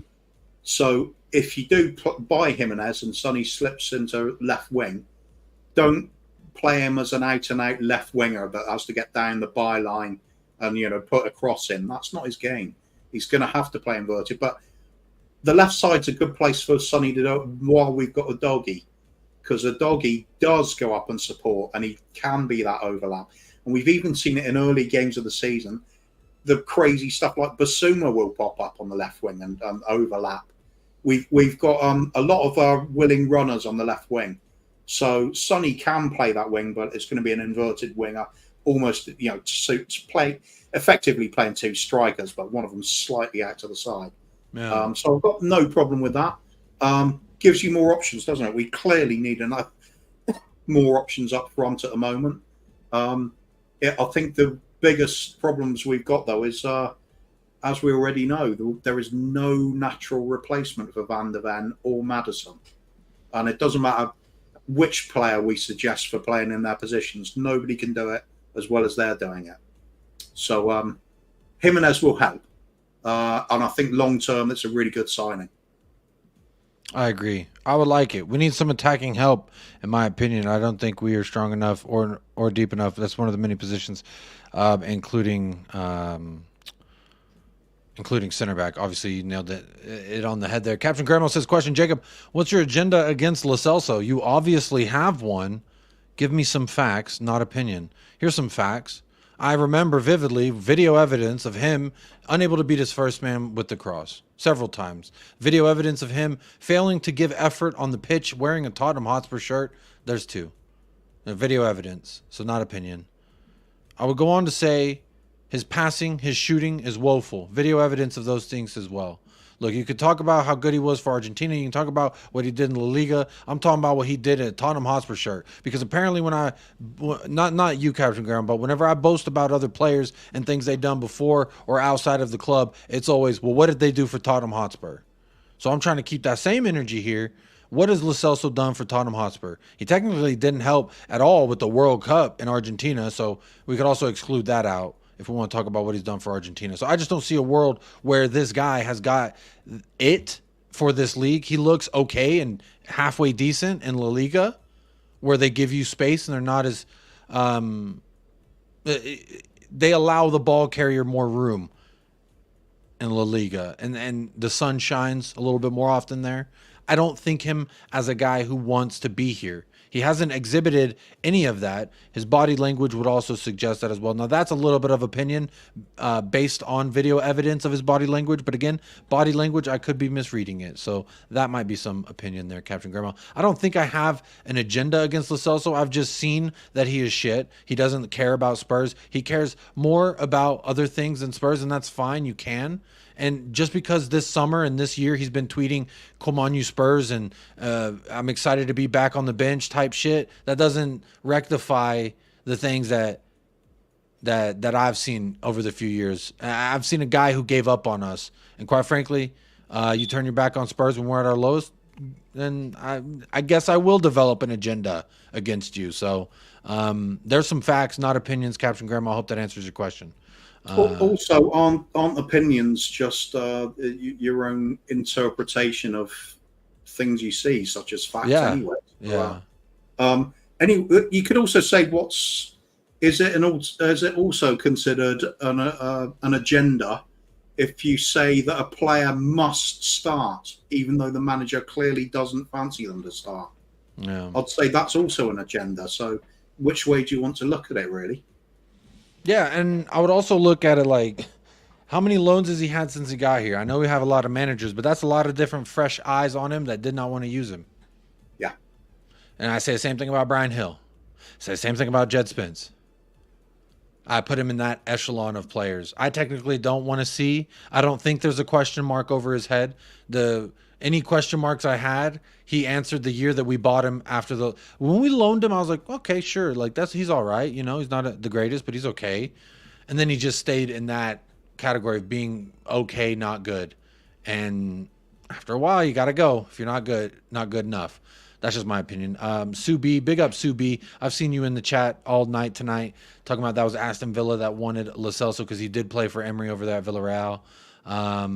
Steady as Shark says, I think Kuva is right about Lo Celso. Philly says, when Kane wasn't doing shit all game, it's always, but he didn't get service. But when Sonny has an off game, it's all, he's a bum, sell him. Look, in the summer that Philly, I heard Spurs fans saying to sell Son if someone bid 45 mil on him, which I was absolutely offended by. But I allow people to have their shit opinions if they want them. I'm not going to tell them to think what they want. Think what you want.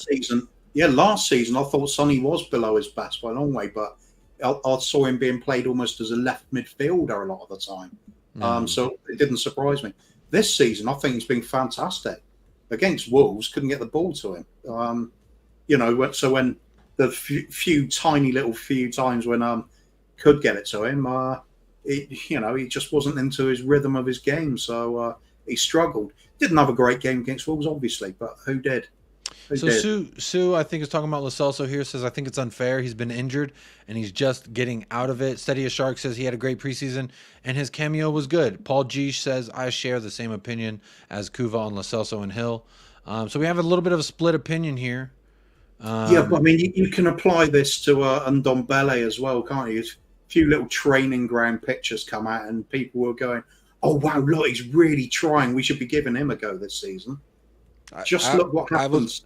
I was one of those people, like, did you see him in training? Did you see? I even watched the video. I played it on stream. I was like, look how many times Ainge pats him on the back. Everyone got one pat, and Ndombele got two pats. So I read into that. Look, I read into shit all the time, and I'm wrong just as much as I am right. So by no means am I saying what I say about players, results, etc. is the final answer. But look, I just speak my truth. Proof of the pudding, isn't it, mate? At the end of the day, you look at do the managers pick these players? No, they don't. Are all of these managers wrong? I don't think so. I'm going to skip ahead in the chat here just because I'm running short on time. Big up Bajan Reds as well in the house every single time. Captain Grandma says, Jacob, most of that about Lo Celso was opinion. He hasn't had a real chance to show. Bro, do you have a Twitter? I will send you the video evidence. It is not opinion. Video evidence is that's your opinion that I went in there and stole that candy from the convenience store.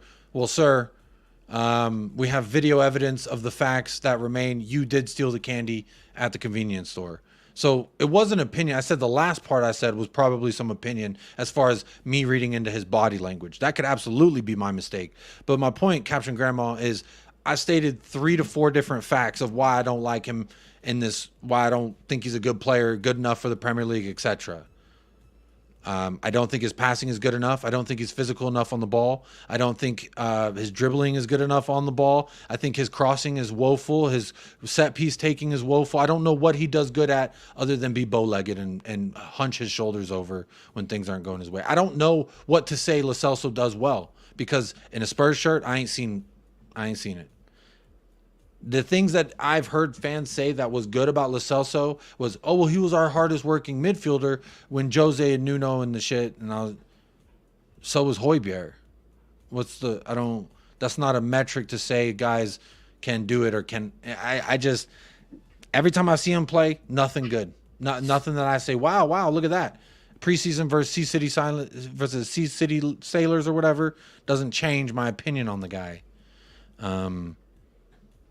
But look, when we've had consecutive managers that can clearly see what they're doing on the training pitch, and it hasn't convinced them to put him in the first 11, tells me what sort of a contribution he's making. Captain Grandma says most of what you stated about Lo Celso is before this season. You asked me the question you asked first was, what's my agenda against him? What makes him not a good player? Facts, no opinions. And I give you facts, not just opinion, and then I put an opinion at the end, admittedly.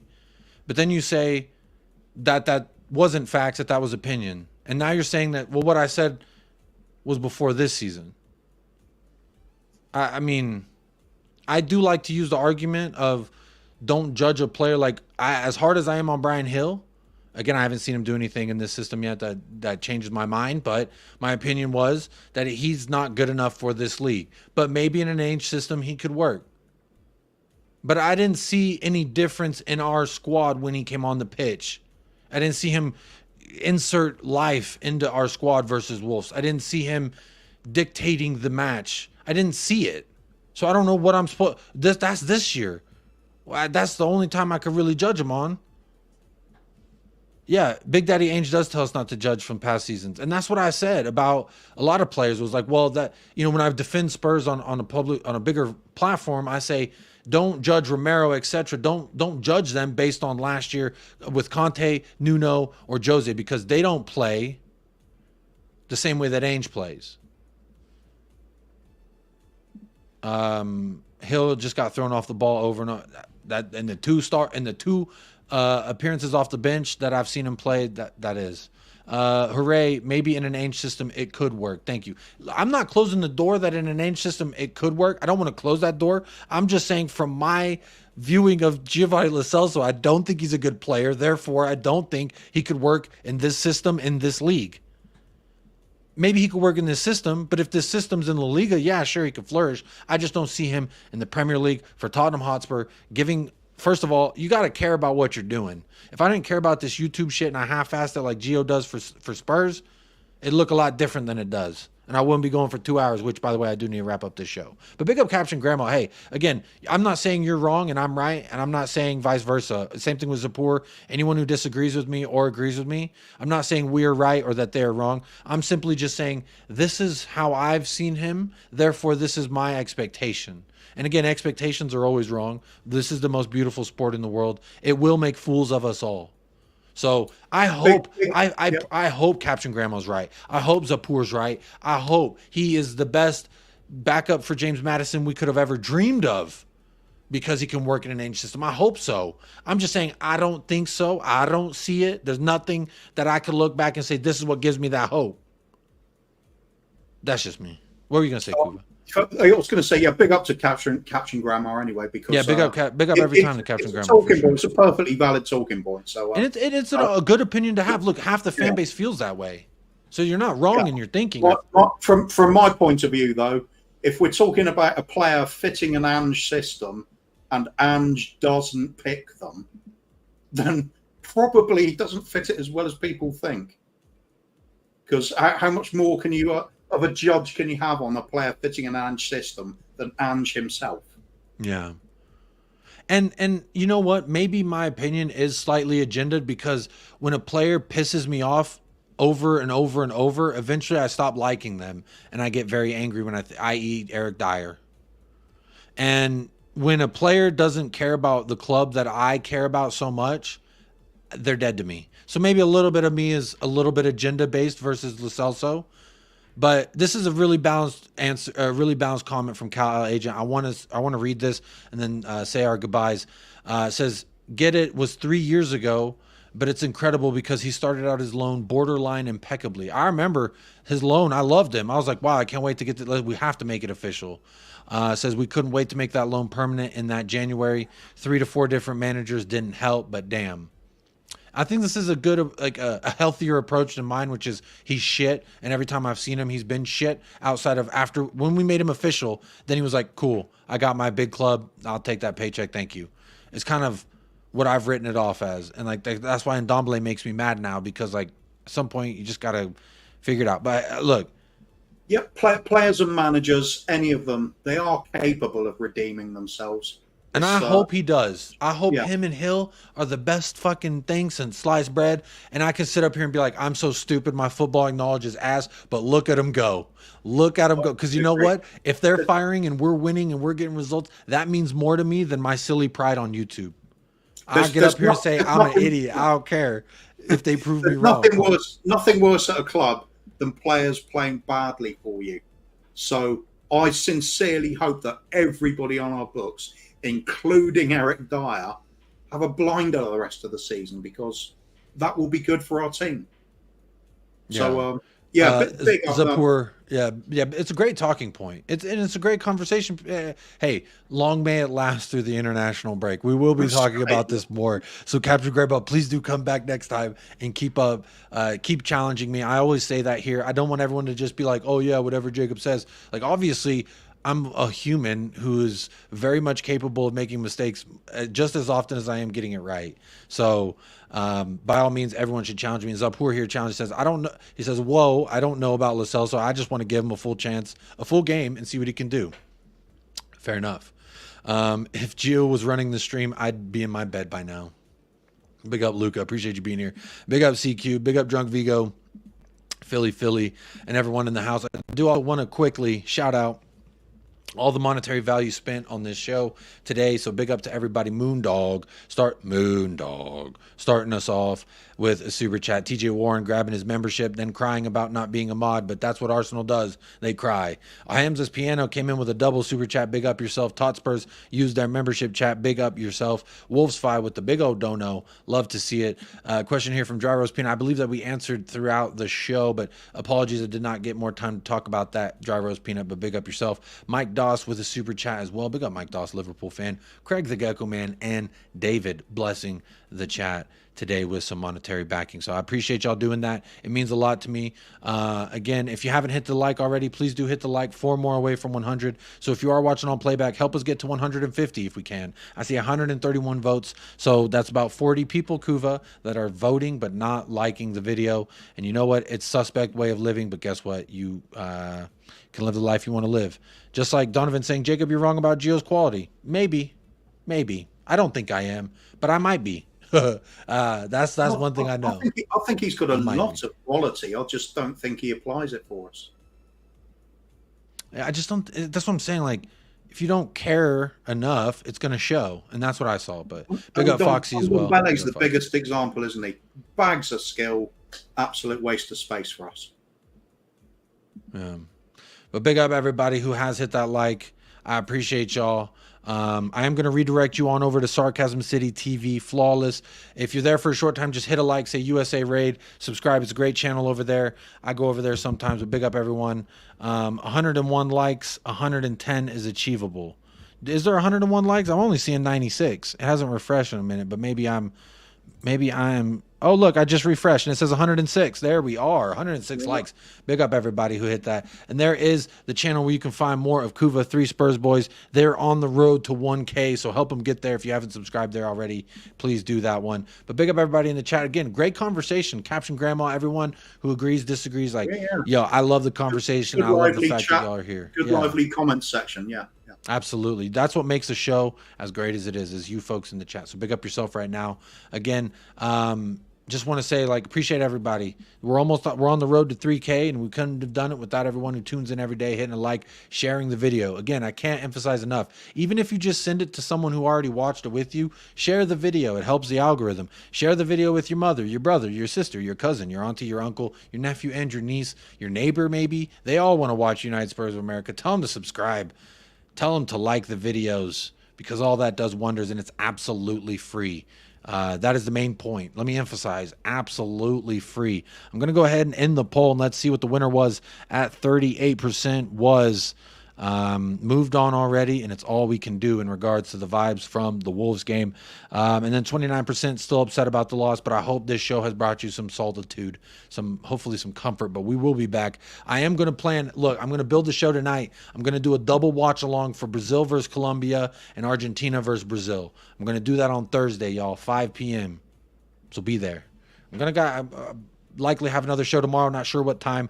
I got to check the wife's schedule. But I do appreciate everyone who has tapped in. Hit that notification bell, and you'll always know when we're going live here on United Spurs of America. So big up, everybody. And thank you again for tuning in. Big up. Look, 132 votes, 109 likes. Y'all have blessed me yet again. So I hope you'll have a great rest of your day. And as always, wait, Kuva, do you have any final thoughts before I say goodbye? Up the fucking line, maybe? Keep fingers crossed, and let's rely on a bit of hope now, because we need it. Hell yeah, we do. But big up, Kuva. Up the lads every single time. My final thoughts are, look, I ain't going to get through this international break without y'all. So help me. Y'all help me, I'll help you type situation. We'll get through it together. Here's the other addition to the final thought then. Bad patches don't last forever. We're still going to have a good season. Just hang in there. Get in, Kuva. Love that. You know what? Love that. Full circle, little roundabout. We're going to be back. Don't you worry. This is not the beginning of a downfall. This is the bumps in the road we knew were coming. Yeah. So all is well. Vibes remain immaculate. We'll see y'all tomorrow. So as always, folks, that's going to do it for episode number 93 of the Untitled series on United Spurs of America. Stop us saying, come on, you physios. Come on, you physios. But big up, everybody. Up the lads. Wait, stay fresh, stay blessed. Up the lads. And come on, you Spurs. Quick.